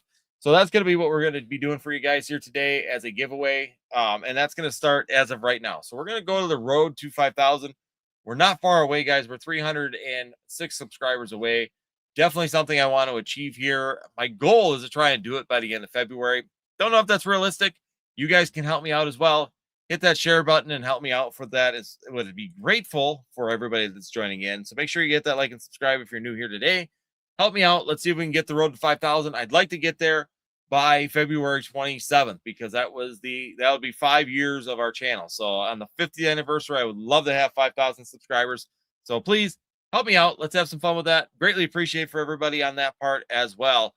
Purple, thank you so much for jumping in. Hi, how's it going this evening? Pack Hyper Collective says we have 17 Ascended Heroes tech sticker collections coming in. Plan on launching our Wix site with them and giving everyone a great price. That'd be fantastic. Like I said, I don't know if mine are delayed or canceled. They just told me that my shipment isn't getting put out yet. So I'm fingers crossed that it's just delayed for some reason. So I may not have them on a release here on Friday, but I'm hoping to have them here in the near future. If they do come in, if something changes, they will be on our site. And of course, I'm always going to keep them realistic. I mean, I'm sure them 3-pack blisters are going to probably go right out the gates at like $40 a piece, $35 a piece. We'll probably keep them just like we've been doing with 3-pack blisters and all that stuff, right around $18.99 to $19.99 a pack. I'm not going to overcharge by a lot. I'm just going to make enough to come into that. Here he is. Look at who we got in the backstage area. The man, the legend himself, coming on in. Mason Berry, welcome on in. Andy, hello. How are we doing? Pretty good. Of course, if you're gonna have a call-in show, I'm gonna come on. Of course. Anytime. Why not? Show. How's everybody doing? What's up? How are we doing? Pretty good. How about yourself? Sending Heroes treating you well? I literally saw you were live, saw it was a call-in like 15 seconds ago. So here I am. I haven't been watching. I don't know what you've been talking about, but looks like Ascended Heroes. It's terrible. It's a disaster. It's gonna be horrible. And I think that's pretty accurate to how everybody else is feeling. Yeah, I was gonna say I did see Dan at Catch 'em All Collectible. 300 packs is all he got total. I got 186. It didn't too bad. 2 stores. What is there? So I got 1 case of each style of them. So if I get them now, they were delayed or canceled. I don't know what they're doing now for me. So basically, what, like 35 packs, 40 packs, something like that. Yeah. If I get them. What are we gonna do? I don't know. What are we gonna do with all these TCGs, Mason? It's not great. Let me tell you. No. It's definitely not being so helpful right now for any of the things that are going on currently. And I don't know what the reasoning is. I'm running out of reasons on why this can be happening, Mason. What would you say would be the reasons? They spent so much time making Mega Charizard UPCs. I don't know. I don't have. Yeah, I was gonna say they made 3-point-some million of them things. So yeah, I have no idea. I have no idea what's happening. I'm about out of booster packs just in general. Yeah, I have no black and white. I have very little Destined Rivals Journey Together just because I've been opening Turner toolkits and things like that. But other than those, like, I have no other kind of packs. I have nothing like that. Nothing at all. I should take a picture. My LGS probably looks like yours. My local one. There's like their plastic acrylic cases, and there's like Spider-Man, Avatar. They're just putting whatever in them now at this point because Yeah, it's like, at this point, yeah. Well, like we were just talking about earlier in the stream, now we got people making their own Pokemon cards and stuff, like printing their own look. packs with tech cover or weird coverings on them and stuff, and they're selling them. What can we do? What can we do? We can't get real cards, so what can we do? It's insane. That's that. Yeah. Here we are still. We are what? Almost a full year and a half since they said, look, we're printing at max capacity. Don't worry about it. We're on it. Yeah. And yeah, I was gonna say they when they announced that Prismatic Evolution, so it'll be January. So it's been about a year, Mason. It's been a year. We got that one. So where is it? I just don't understand. I don't understand why we can't see product. And I was thinking, and correct me if I'm wrong, my thought process was we had that break from Phantasmal Flames, all the holiday stuff, all got dropped in the beginning of November. Even the Charizard UPC all got dropped in November, end of November there. Yeah, we got a second wave. Second wave for at least distro for us was, right before Christmas. So, but I mean, we got those 2 waves. Everything was kind of cleared off, but that means they were done printing already, in November for that stuff. If they're shipping it out for mid-December, that they were already done printing that stuff. Yeah. What have they been printing for the last 2 months? You would think that with all that stuff, all that they would have given them a little bit of a breather themselves from doing Rivals, Black and White. They patted themselves on the back for a very good year, and they took November and December off just to have a good time. Well, that's what we just were saying. Is it's like you literally you packed in Destin's Rivals, Black and White, Mega 1, Phantasmal Flames, so 4 sets in 5 months. We just got completely slammed, which could cause a printer issue, which could really slow things down. I give you that. Yeah. But then you took 2 months off and you didn't give us any more product. There's no availability still. Destin's Rivals sleeve blisters. Yeah. I mean, I had some what is it, Paladin Fates and 151 in December as well. Just one case of the mini tins, so who cares? Was not probably reprinted. It was just stuff they found, right? Just the warehouse has to be looking pretty empty at this point. What else could be in there for them to be holding? Well, they always seem to find something to send me. It's weird. Every week, if I call my rep and I kind of sit there and say, "What do you got? What do you have?" They always seem to have something to send, but it's never a large quantity. It's just let's see. I had to do the whole thing with Southern, where I spend $1,000 of whatever's and I get something. Let me see what the last thing I've got. Sorry, I'll while I'm looking, we can have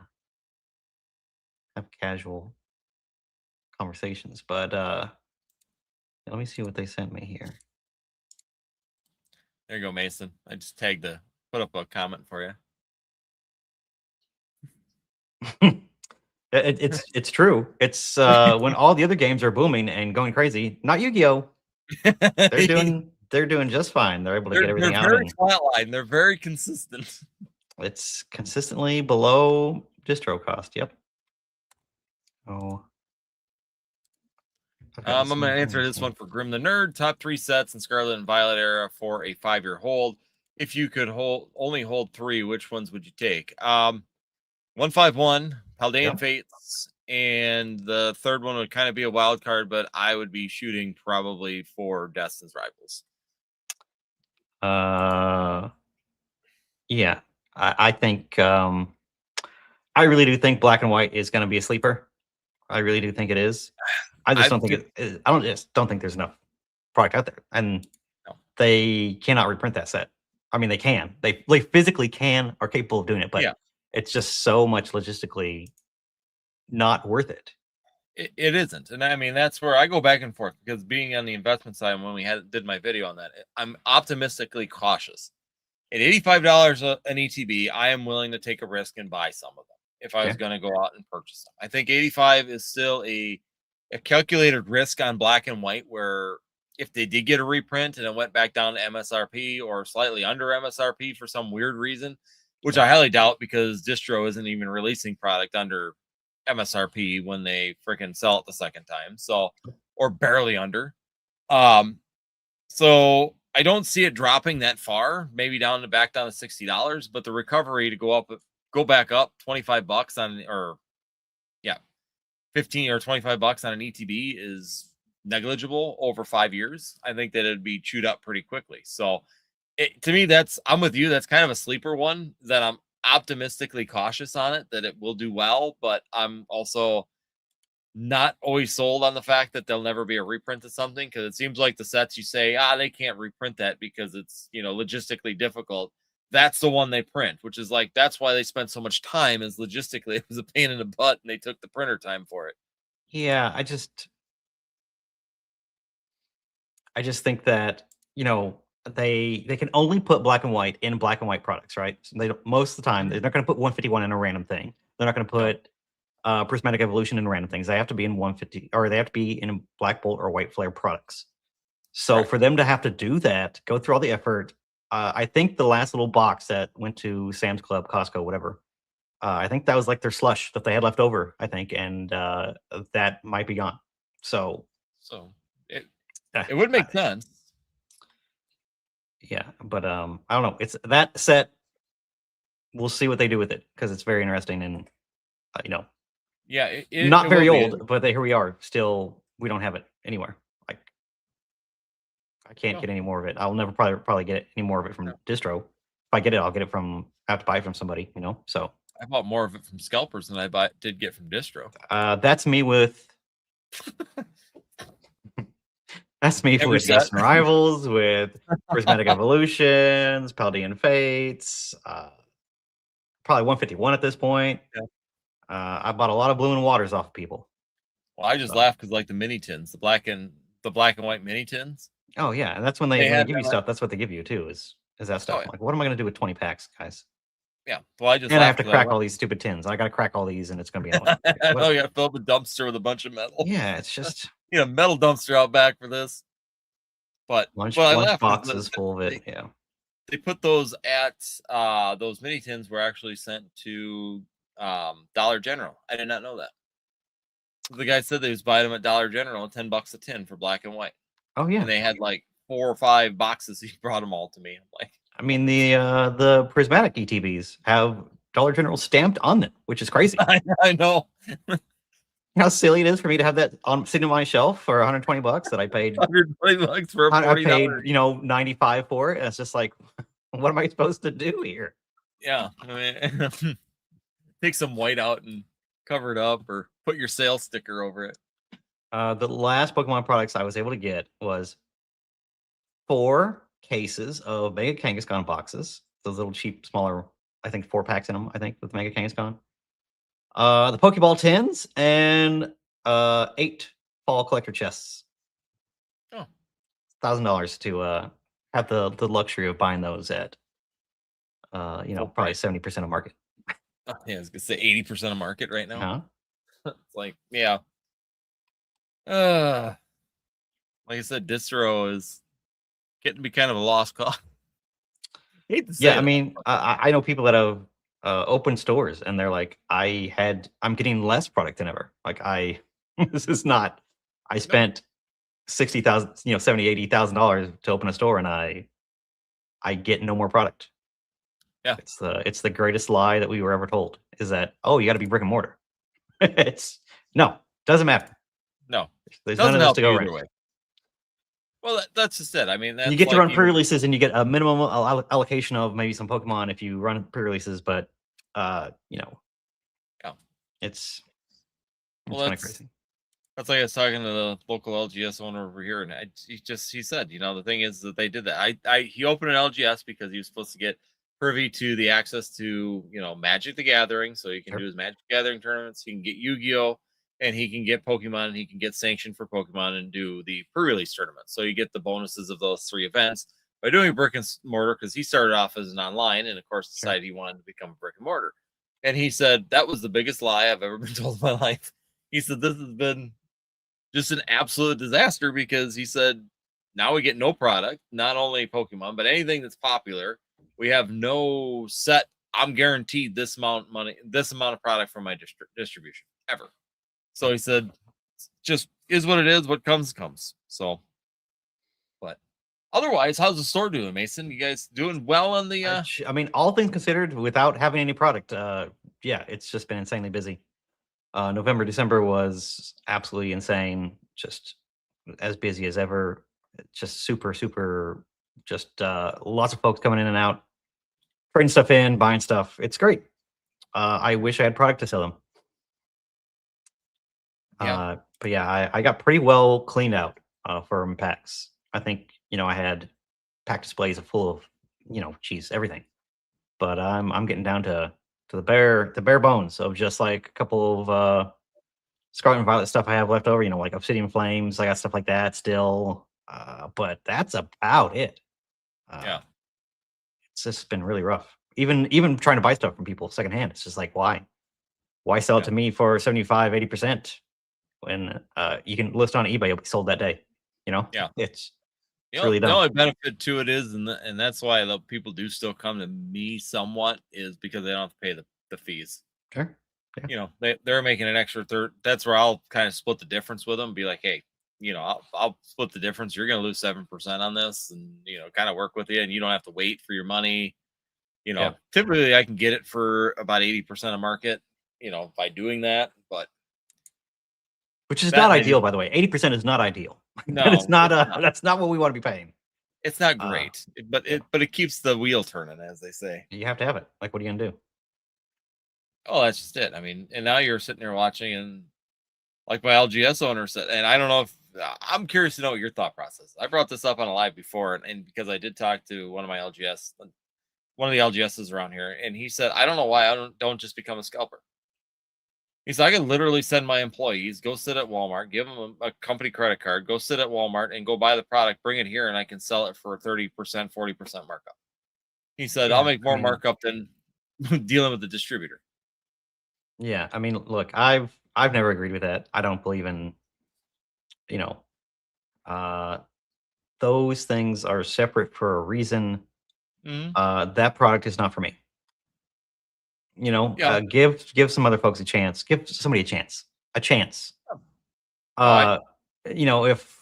people buy it up and bring it to me and I pay whatever percentage for it, at least I have the good conscience of saying, look, I paid X amount for it, and I'm gonna make a little bit of money. Yeah. But it at least had a chance to go to somebody that wasn't gonna flip it. So that's the way I look at it. It's just not anything I've ever done. When Hidden Fates first came out, it's just I went to Walmarts that were not in the city, out in the suburbs or whatever, try to just look for it to see get our hands on it. And it's like, this doesn't feel great. And it's just that at that point I was just like, what, this isn't stuff it's not for me. And that's what he said. You don't feel great about it, but he said there again, they're getting a ton of product. They're getting, like you said, right now, he said he went in Walmart. They had 4 cases of Destin's Rivals, I guess, of the sleeve blisters. Yeah. He said, we can't get anything through distribution. We can't get hardly anything to fill our stores, but yet somehow Pokemon keeps sending it to the store or to the big box stores, and they get consistent opportunities, but we don't. So why are they getting priority over everybody else? And it's distribution. I get it. They're trying to get it to the masses, and the best way to do that is through. Yeah, I mean, I've asked that. It's been this way for how many years back do I have to go to see my first video talking about that exact thing? I have no idea, but it's it's at this point I just accept that stuff that's going to the big box is not for me. There's nothing I can do about it. Agreed.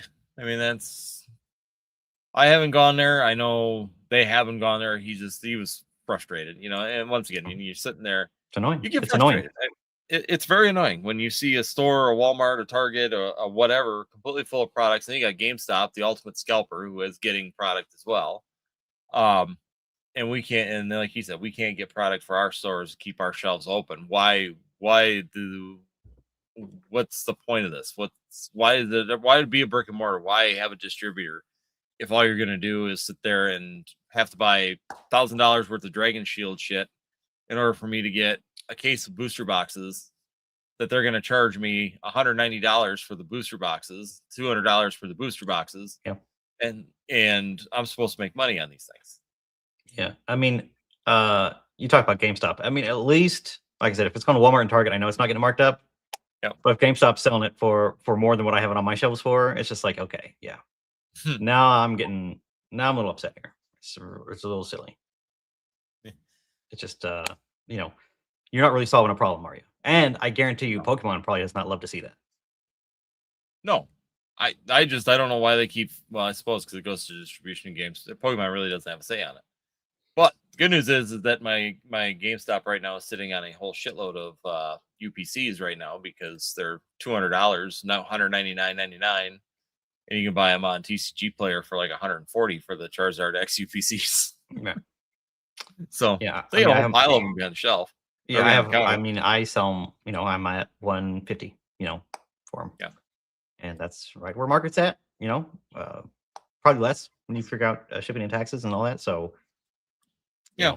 And I still have a good amount of them. So if it gets too much lower and if we get a big dump of them, I'll just start cracking them. And those are 16 packs that I could sell at $6 a piece. And a playmat and some sleeves that people like. Mm-hmm. There's lots of money still there if I just break them down. So it's right at the teetering point of like, either I sell them for 150 or if they go to 130, 120, I'll just crack them all because I'll just make 20, 30 more dollars if I do. So yeah, by the time you sell it all off and part it. Yeah. But yeah, I mean, like I said, it's just such a weird scenario right now. It's such a weird situation that just continues to keep going. Yep. And I would never have predicted that this would be a year later, a year and 2 months later, that we'd still be sitting here going, where the hell is the product? I mean, keep going back. I mean, when is the last time I was able to actually place an order on a website for probably Surging Sparks? Surging Sparks. That's the last one. So that's, yeah, whenever the heck that was. That was November. That's the last time I'm able to. They don't even have stuff on the website anymore through distro. They don't even have it available. No, you got to click on. I go to look at. I wanted to look up the Mega Venusaur boxes. I was like, okay, what? I don't even remember what I paid for these. What did I? The page is gone. Doesn't exist on Southern Hobby anymore. I was like, what? I typed in Venusaur, typed it out. Nope, didn't show up. I was like, what? Yep. Where are these boxes? I had to go to the invoice to see what I paid for it. Click on the link and it goes to a dead page. Yeah. So they're not even like letting you like see the stuff anymore. No. So that tells me they're completely out of that box and they're not planning on getting any more. They literally deleted it out of there. That'd be like going to our Shopify and deleting that right out. I guess. I don't know. It's so weird. And like I said, Surging Sparks, I laughed because before YouTube channels started claiming short print on Surging Sparks, which was the biggest farce on God's green earth, I literally had the ACD rep calling me going, hey, could you take a couple extra cases of ETBs and some more sleeve blisters because we got so many left over right now. That was like 3 weeks before release. Well, that way we're just trying to get some of this down. Yeah. And it's like, sure, why not? I mean, it seems like it's going to be a popular set. Pikachu Chase, I took them, and then all of a sudden, YouTube channels started screaming short print, not enough product. Well, it's like my sales rep literally called up and said, I sold them to you too soon because he said literally a week before release, they just got absolutely hammered. Everything was gone. Yeah, well. But that was the last set. I can tell you, for me, that was the last set that I could go on the website, purchase my allocations, and know that I got it all. And I got all my allocations on that set. Prismatic, well, we all know the story of Prismatic ETBs. You put in the order, you got told you're getting this allocation, and then it was like watching the stock market in 1920 just going straight down and gone. Yep. Like, yep, that's about the way she rolls too. Yeah, it's I think I made a it's this video I made a while back, but I just put out for perfect order. It's just like, I'm just tired, man. Just tired. I'm just Yeah. tired of having to like worry about it. Okay. And then you look at this set like perfect order and you go, okay, how much of this do I have to order? What number do I put in? Because I'm probably going to get it all, right? Maybe. I don't know. I doubt it. So I'm looking like, okay, do I get my normal boxes? Do I just put in the amount that I think I'm going to get? Do I play it safe, and just hope that there's some left over? I I don't know. Honestly, every allocation I put in what I'm willing, what I don't try and get extra. Yeah. I'm so afraid, They're going to give you what they're going to give you. It doesn't really Yeah. matter It whether you doesn't put really matter. a My 10 worry or is a that they're 100. backdating this stuff, these orders. Well, that too, yeah. They'll Yeah, do that to you. that's my only worry. It's like I'm not gonna put in what I'm not willing to pay for because with my luck, they'll do something like 2021 here, like the week before Well, the 30th anniversary, and then they'll go back to your history and go, "This is what you got to take." I mean, even like with you know, Phantasmal Flames when they did the Wave 2, I was like, oh, yeah, that's right. I did ask for that much, didn't I? Ooh. Which is, Oops. ended up being fine, but at the time it was looking like, not great. Yeah. But yeah, it was it's- kind of scary. But yeah, what if I put in 500 boxes for perfect order? Think I'm gonna probably get allocated to 150, and then they're like, okay, you're getting 500. 150 at release, but you're getting another 350 here in 3 weeks. Oh no! When the next set is released and about to release, where Right everybody right changed after their- Ascended Heroes release, or ETBs come out. Yeah. Well, that's where I Perfect. always laugh. That's one of the things that we talk, and you and I have talked about that before. How every set, you remember Sword and Shield, everybody liked like all the Sword and Shield sets, and I can tell you from experience, selling Sword and Shield, Astral Radiance was slower than the rest. Fusion Strike was slow at first. Chilling Rain, and they were slower, but it seemed like people always just bought all them sets. Like they continually, you had people that love Fusion Strike, they'd buy Fusion Strike. They always came back and they kept buying the same. Basically, your inventory would drop on like Evolving Skies would be gone, Brilliant Stars, Lost Origin would disappear really quick. Yeah. Silver Tempest, Chilling Rain, all that would move a little slower. Astro and Battle Styles was very, very slow, didn't really move. Pokemon Go didn't barely move. That just kind of hung around forever. But the funny thing is that when you go into Scarlet and Violet, then everybody chases the next set. Sure. So you have like a 2-3 week window where everything sells really, really well. Things move, everything's going. And then when you get like within a couple weeks of the next set, nobody buys the old set anymore. And it would sit. And then it would do the same thing. And it sits. And every set, it was like, so you'd sit there back when we could get product from distribution. You go online and go, hey, I'm going to order another couple cases of Temple Forces sleeve blisters because hey, they sold out really quick. Let's get some more. Let's have some fun. You order them. They get there a week and a half later. And when you go to do it, nobody's interested.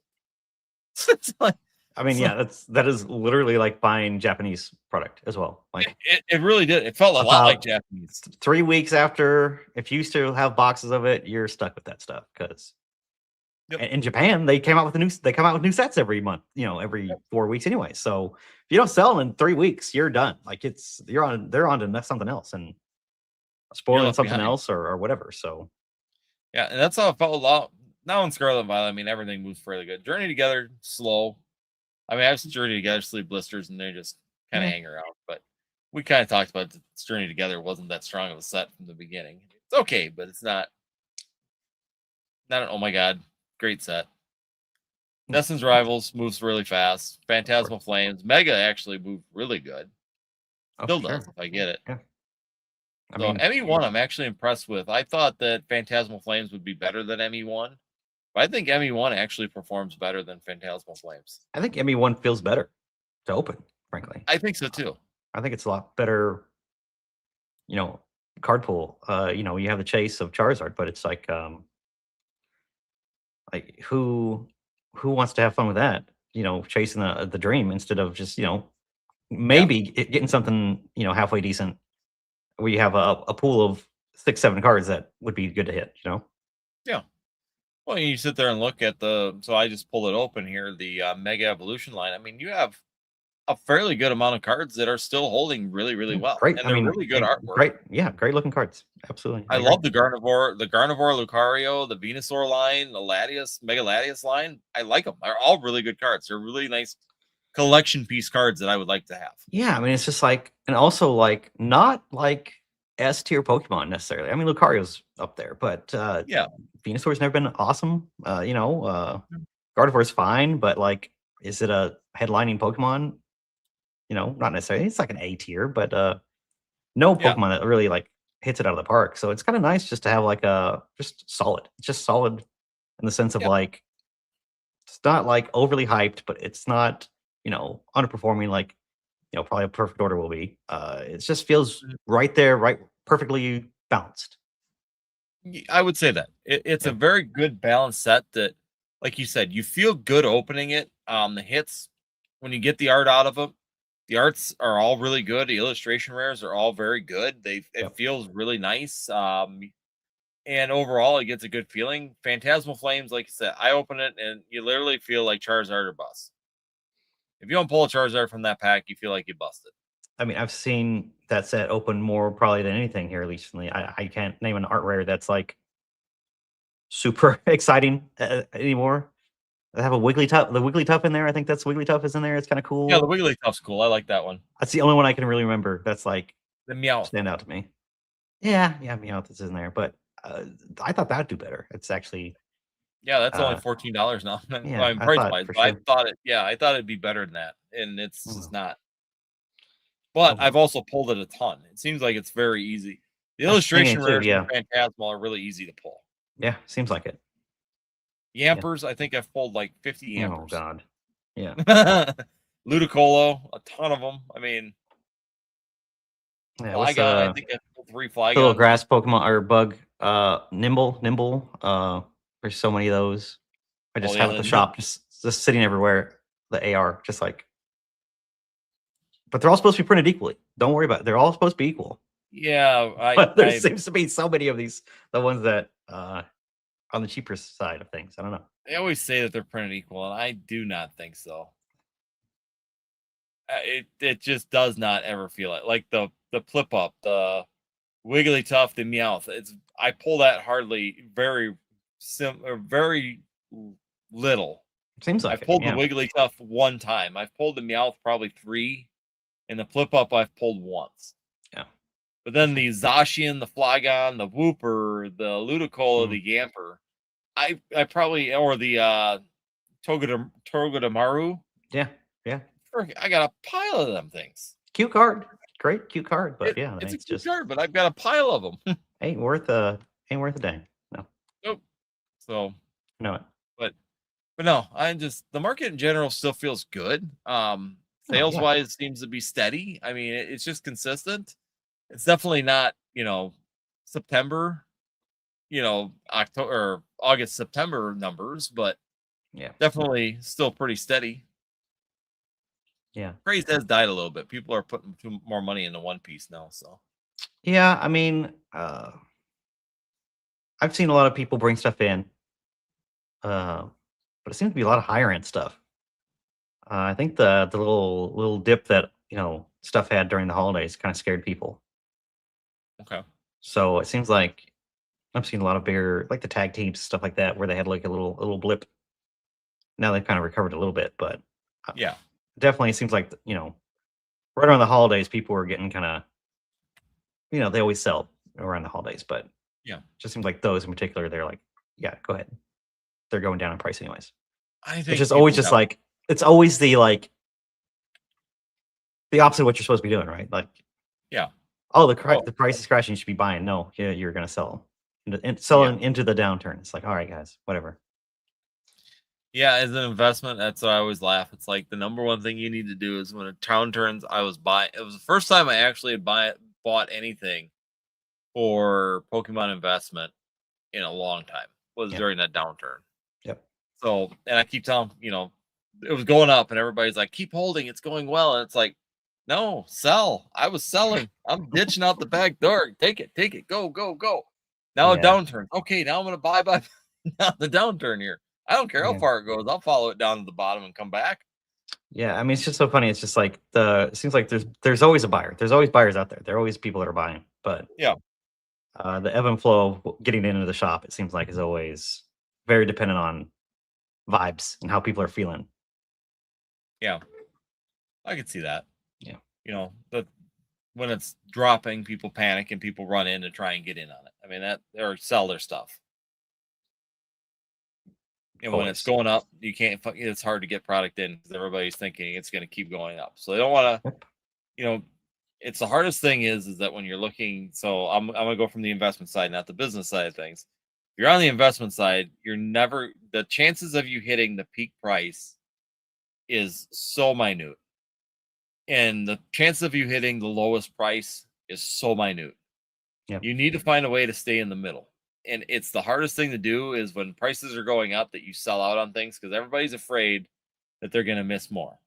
That fear of missing out. They're afraid they're going to miss out and not get to the peak. Sure. And it's like if you've made it 3/4 up the mountain and you've made double price on this thing, 30, 40, 50% in this in the last year, why are you holding it? Why not dump it to the next guy and let's see if he can drag this thing up? Yeah, I mean, look, just because you're not at the peak doesn't mean the view's still not good, you know? Yeah. It's still pretty good. It's still pretty good up the, Yep. 4/5 of the way up the mountain. Exactly. I mean, just to get it, you find a number that you're comfortable with. When you hit that number, get out.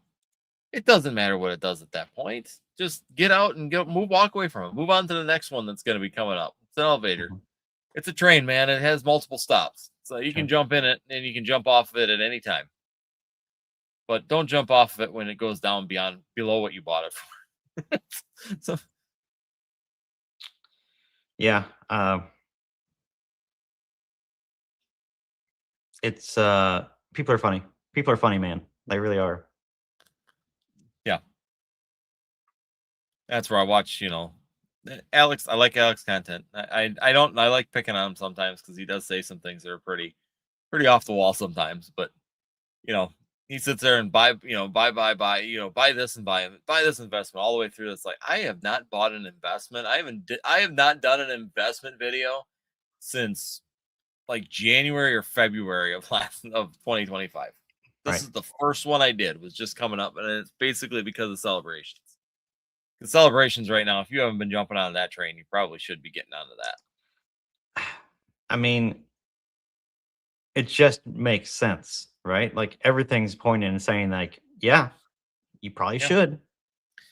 Even those cheap little hollows, even the Pikachu VMAXs and the Surfing Pikachu and the Flying Pikachus and all that, like, now's the time. They're running thin. Like you see the sell through, and they're not getting replenished. No, people are starting to hold them. I was actually looking or at they're actually just are running out. Like people are just actually running out of these cards. Yeah.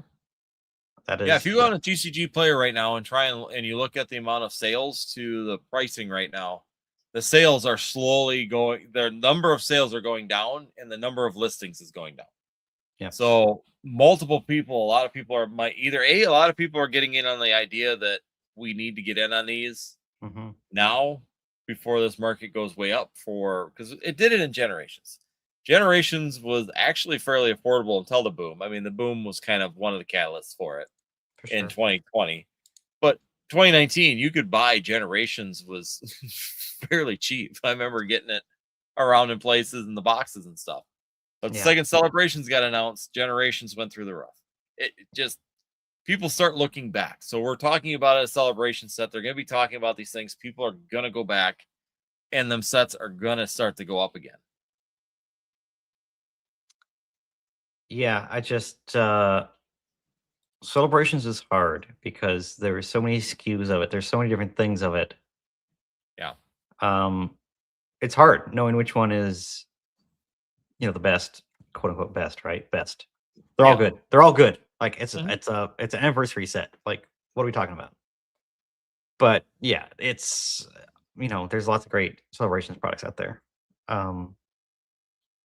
The Lance's Charizard and the Dark Sylveon, those are slowly but surely they're creeping up there. They are again. Yes, they are. I think the cards themselves are getting to the $4 or $5 range. So The Dark Sylveon was $4.10, Yep, and the yep. Lance's Charizard was $4.38 last time I looked. Yep. So, you know, those Oh, were never mind. cards that were in my $1, $2 bin not too long Dark ago. Sylveon is now $5.85. Woo! So that's gone up even, and Lance's Charizard is $7.50 now. That's crazy. There were I'm so just many of looking- those cards. There were so many of those boxes, and they printed those so long too. Oh, We they had did. so They many of printed those. them. Yeah, so they were Lance's Charizard in. It's been a while since I looked. August, it was $5. $5.25 in August. Yeah. So it's gone up $2.50 just in the last 4 months. Yeah. So I think that's going to be future celebrations. A lot of these cards are going to start moving because people are going to start looking again. Once again, you look at historically, look at XY and also the original EX cards. They started going up in value when Scarlet and Violet came out. Why? Because people put in Charizard EX. Well, what happened is they saw all the EXs and they started buying more of them. Yeah, and you know, trainer Pokemon as well coming back. Maybe had a little bit of thing to do with that too. You know, I wouldn't be surprised. Plus, it's just a cool card. They're just cool. They're just cool cards. Both of them are good. They need to do gold stars. I need gold stars, Mason. We're reliving the past. Let's go. Have you seen the Greninja? Gold star? Oh, the celebrations one? Yeah. Yeah. That one's Have you seen the 10s? PSA 10s of it? Last time I looked, they were like 800 and some dollars. Yeah. Crazy premium on those right now. Crazy premiums. $41, $42 right now for that card. $42, and it's I think it's getting close to like 1,000. I think for a PSA 10 of that. I lied. That's the wrong one. Sorry, Greninja Gold Star. Sorry, I grabbed the wrong one. Yeah.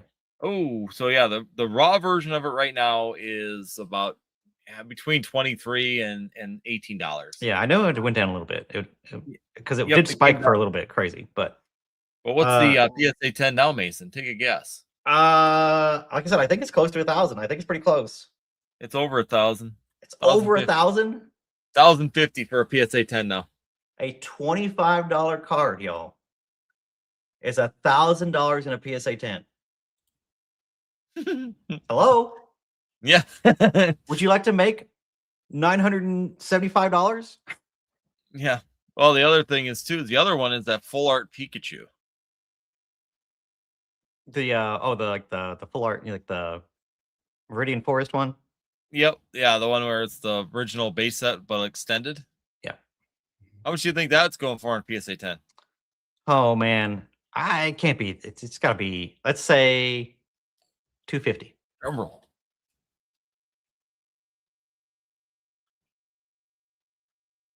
$250, $300, somewhere in that range, probably. Okay. Raw right now, that card is $4.50. Yep. Mm-hmm.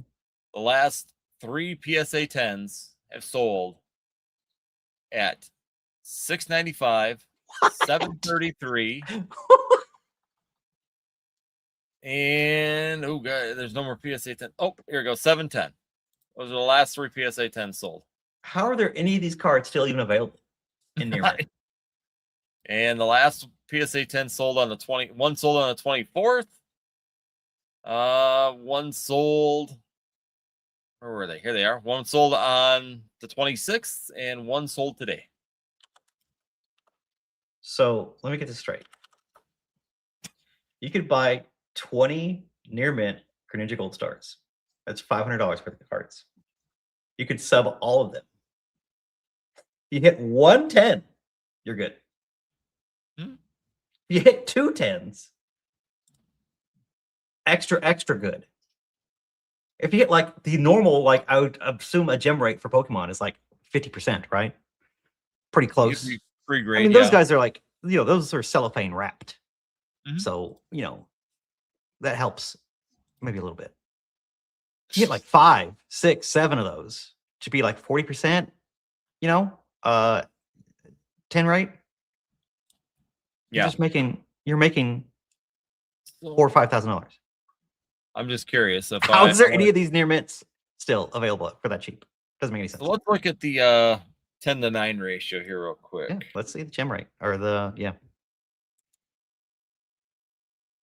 Wrong ones. I gotta pull up the right one. That is in Sword and Shield, not Scarlet and Violet. Yep. All right. So here's the. Ooh, my God. Look, we're spilling the sauce right here, right now. So for example, PSA 10s, there are 2,742 of them. Yeah. PSA 9, 17,203. PSA 8, 14,569. Okay. She's a pretty rough grade. It is. I looked at mine. I probably have 10 of those, and none of them are the centering's off on every one. Sure. The Pikachu isn't much better. That full art Pikachu, 796 in a PSA 10. 9,000 really? 200. Yeah, 9,272 in a. Wait. Hold on.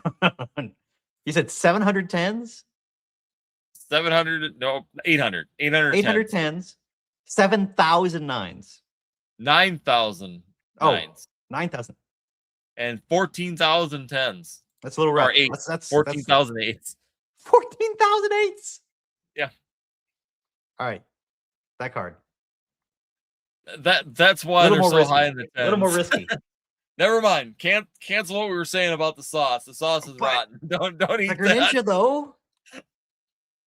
I don't know. You know, the Greninja still, even the Pikachu, if you were to go out on TCG Player and just go buy, 50 of them and do a really good job pre-grading the things. Like I said, we used to give them things away for free. You couldn't keep them. Pika just said it. Like I said, those were dollar cards.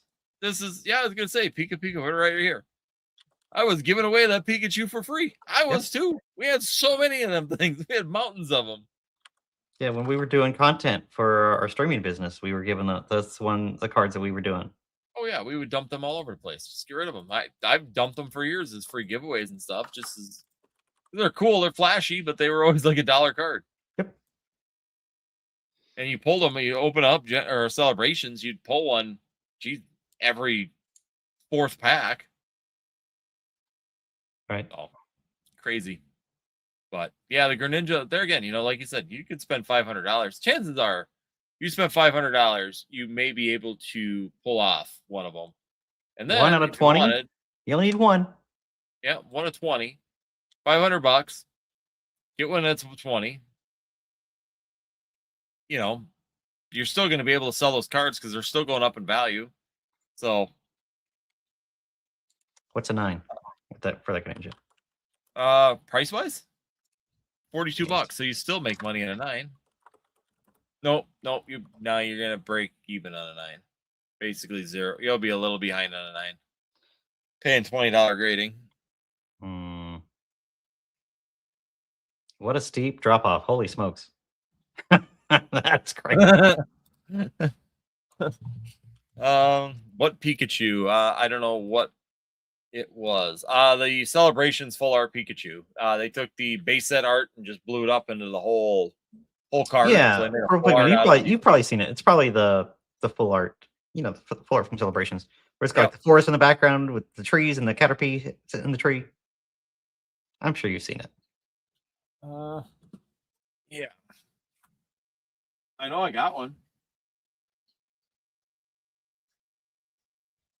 Let me go to the old binder collection here. Mm-hmm. Now the question is did I put Celebrations? Which one did I put Celebrations in? That's the question.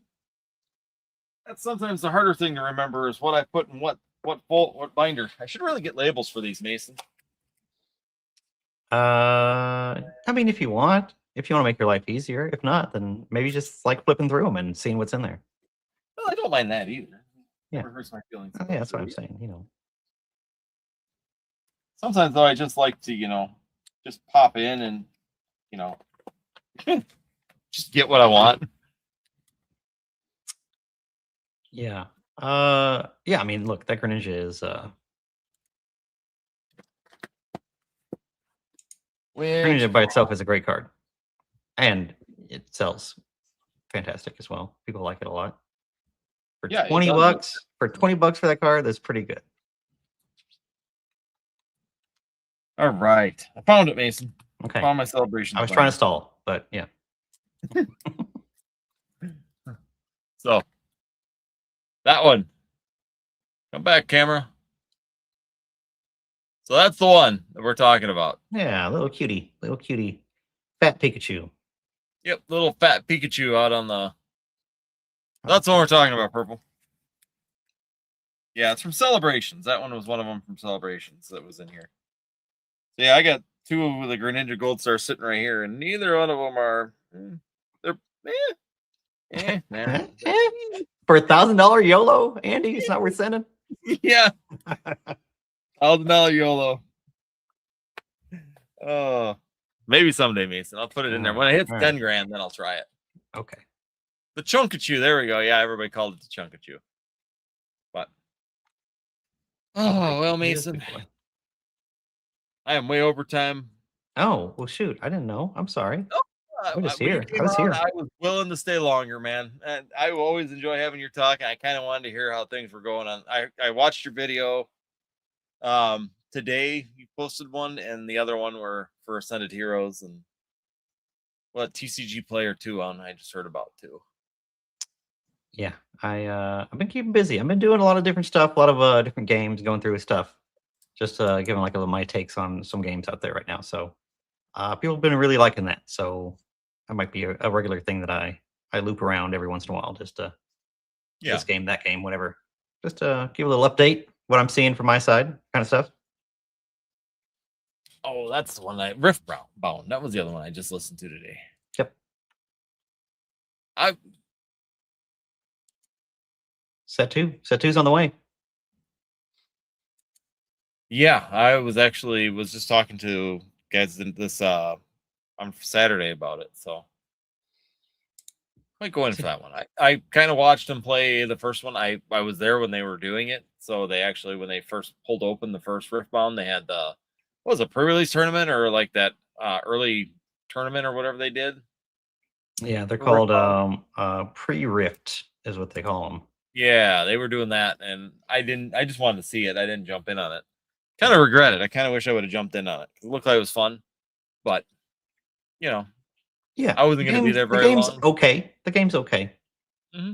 It's it's one set. It has one set out, so it's not going to be super like fun right out of the box, obviously. But yeah, give it a couple more sets. I think people are really going to like the complexities of it. I think so. Like I said, I'm going to jump in on the second one here. I've already talked to him getting in on that one. So this upcoming weekend, or no, it's not Ascending Heroes. The following. No, weekend, that comes out. I think it's Valentine's Day weekend. Is it that? Okay, I couldn't remember if it was. So it's what, 2 weeks, 3 weeks? Yep. Hopefully. Hopefully. Yeah, because I could say it's not this weekend. I know that, and I couldn't remember if it was next weekend or so. It would be the following weekend. So. Yeah, Taco heard this is a heard from a trusted source is a 24-hour stream. I can leave it on and it can just like film my background. I'm sure you'll see like a cat skitter around every once in a while. So if you want to sit here and chill for 24 hours, yeah, it can be done. Like Pika Pika says, I go for 72 hours if you like let me, which is not even a lie. I could actually probably just scroll through TCG Player and just to do that. And just talk endlessly. I did that one Tuesday night, and it was just like, oh wait, I've been here and doing this for like 3.5 hours. I should probably just call it a night. Yeah. So time to head out. Yeah. So I definitely can, Pika Pika. You're right.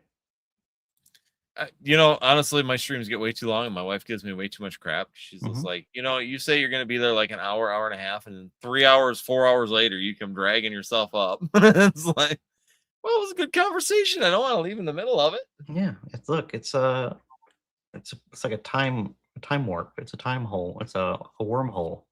Yeah, especially if you're having a good conversation and things are going good. But I do have to get up in the morning. That's the catch-22. I understand. Me too. Not probably as early as you do, but it is still technically morning when I wake up. That is the luxury of owning a game store. Is that Yeah, I get up. Nobody's getting up early. Nobody's getting up early to go to a game store. Yeah, no, Not normally. Not normally. So, but just a reminder, we are getting close to 5,000 subscribers. Just doing a quick little push. So 5,000 subscribers. My goal is to try to get to 5,000 by the end of February. That was the 5-year anniversary of my channel. So I'd like to try and have 5,000 by 5 years. That'd be kind of cool. I like that. When we get to 4,750, I can't say that number for some reason. It like blows my brain. We are doing a giveaway here, so you can get the full Deoxys line from Crown Zenith as a giveaway. So make sure you guys hit that like, subscribe, and notify. You guys are getting closer. We're gonna keep moving it up. We're gonna find something good for maybe I'll do a Charizard UPC for the 5,000 mark. Whoa. All right. That's pretty great. Yeah, I thought that'd be a good little giveaway as they get closer and closer. So make sure you guys hit that like and subscribe and notify if you guys are new here. Greatly appreciated for everybody that's joined. Mason, thank you so much once again for jumping on in.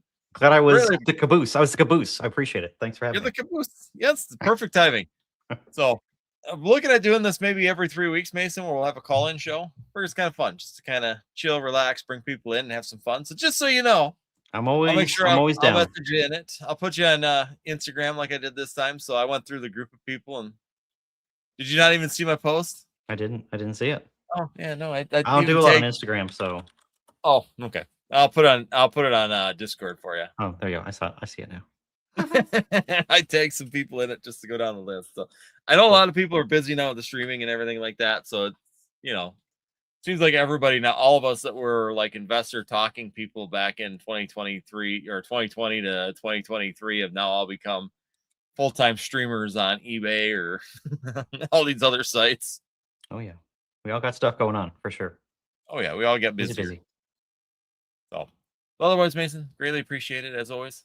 Thank you so much. Thank you everybody who's joined in. Greatly appreciate it. Hit that like, subscribe before you leave. Great to keep things moving along. And once again, come and join us on our lives on Friday and Sunday, 9 p.m. Central Time here on YouTube, where we do our rip and chips. Having some fun. If you want to open up some packs, we have a lot of selections still available for you guys. So otherwise, have a fantastic rest of your week, Mason. You too. And hope to see everybody next time here on Northwoods TCG.